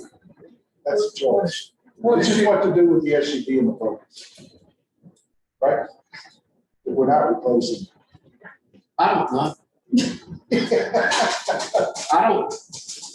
I don't know. I'll have to look at the situation more closely. That's why I say, we need to take, if we need to buy her, if we need to, what she requesting? Truck or car, or all-wheel drive, Brian, what she requesting? A Ford Explorer, like, What? a Ford Explorer, like I have hers. She has mine. Well, I think that's what we're gonna do, so it'll be covered. So we're not gonna do it.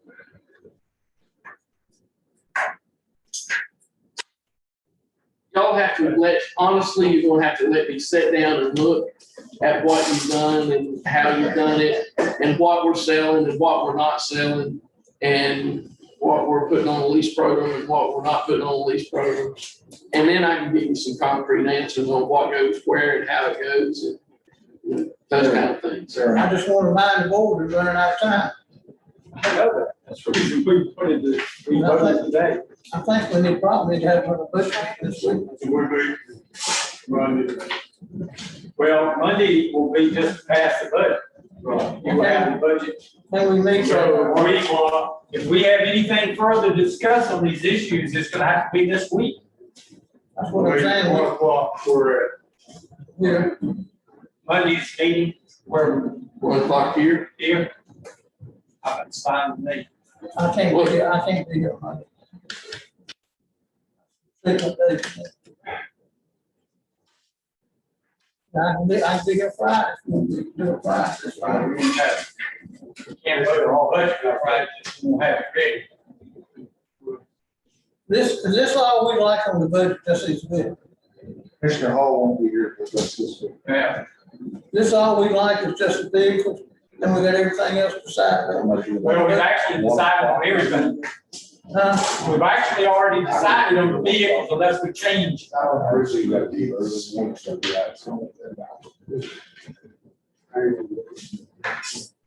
Registered deeds, let's go over that real quick, and that's on there. Can that go into the AR? It cannot. Now, ties the records, and well, how much? 60, $4,000. 52 or 50, no, it was 57. $57,000. No. I'd say no for now. No, right. Commissioner, For the ARP, Commissioner Jeffries, on digitizing the records and register of deeds, $57,000. He's gone, okay, yeah, that's right, he told me that, good. All right, so there's 4 that are no on that. Does that count our salary through the question? I think you've already done that. All right, gentlemen, nothing else? move to adjourn. Wait a minute. No, reset. Recess. Are we gonna meet anymore this week, Thursday or Friday?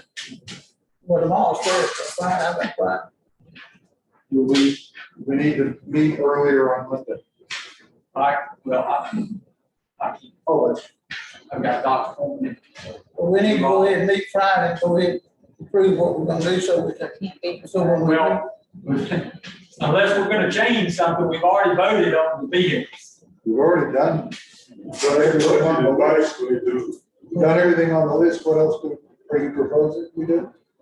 Well, if we done everything on the list, we need to go ahead and make a motion to approve the budget as we, changes that we make. We'll do that Monday. I'll be here. You've got to have the budget ordinance. We need What do you mean? You have to have the budget ordinance in front of you. that money. Monday. Yeah, With we these- gotta, you with gotta these, work, you gotta work, we gotta approve the changes we made today. We did. Yeah. We did. We hadn't had a motion on it, anything. That motion. You want to wait Friday to approve the budget? You're gonna wait for Monday. I think we need to do it, they gotta prepare it on Monday, so we need to go ahead and do it today. After we spend all that thing. 3 hours and 45 minutes doing it. We haven't been making motions and approving. We've already done that. Yes, Hold on sir. a sec. We're talking about doing this Monday. Did I hear one of you gentlemen say 1 o'clock Monday? I cannot be here at 1 o'clock Monday. I'm working on a job. I took a day off vacation today to be here. It's gotta be either earlier in the morning or it's gotta be after 5 o'clock evening to be back. I think what we need to do today, Dave, and we've always done it every year, Commissioner, bring up that might pass, but we need to go ahead and make a motion to approve the budget as presented today. And so they can get the paperwork done by Monday. Is that true, Brian? Yeah, I mean, you can do that. But that's still not passing the budget ordinance. We'll still have to meet past the budget. Yeah, we do. Yeah, we do that. one day. Friday works. Friday works for me. Friday work for everybody, hey? Friday work for you? Yeah. You? Yeah. And that leaves tonight. And Jeremiah. I don't know if he's going to be back. I don't know when he's coming back. He said he would be here. What about? He said he would not. What about Okay, Jeremiah? oh, I didn't hear. So you're talking about meeting to approve the budget resolution? Budget ordinance. Budget ordinance, I mean, You don't take 10 minutes. No, it will take. all right, so let's do this then. So I'm making a motion to approve the budget. I'll say. All right. Do we get a vote? You make a motion to Approve the budget as presented. presented today. We have a one. Changes. Yeah. I'll So say. all those in favor, aye. Uh, All No, those against. no. So budget passes. We will meet Friday when? Got, one, I don't care, Friday's over. You're gonna be able to be ready. I can do it early Friday morning, whatever y'all gentlemen want to do. Do it at 9 o'clock Friday. Right here. We gotta make sure we have it first. I wanna make sure they have it ready. I don't wanna You be, got to recess to a date and time certain. Yeah. You're going to have to recess to a date and time certain today. So when you leave this place today, you're going to have to say, I know, that's what I wanna know. Are you guys gonna have this budget ordinance ready by Friday? sure, Yeah. we'll have it ready. Yeah, Looks absolutely. like y'all gonna be working late, don't All right, we will recess until Friday at 9 o'clock in the morning. Oh, yeah, 9 o'clock, that's good. Yes, sir. All right. We're not having a meeting on Monday. We'd rather do it We won't have to. What about, I'm sorry, public notice? Wait a minute, That's no, right. not if you recess to a date and time certain. Hey. Yeah, look, please. Where are you gonna say it? Tomorrow. Friday. right here. It changes. Right here. Yes. Steve, I didn't hear. Okay. Go Thank you. 4107. All right, bye. No We'll pressure. meet at the library, 25th, whatever time you want. Library, 9 o'clock, Friday. Yep. All right, thank you, gentlemen, ladies.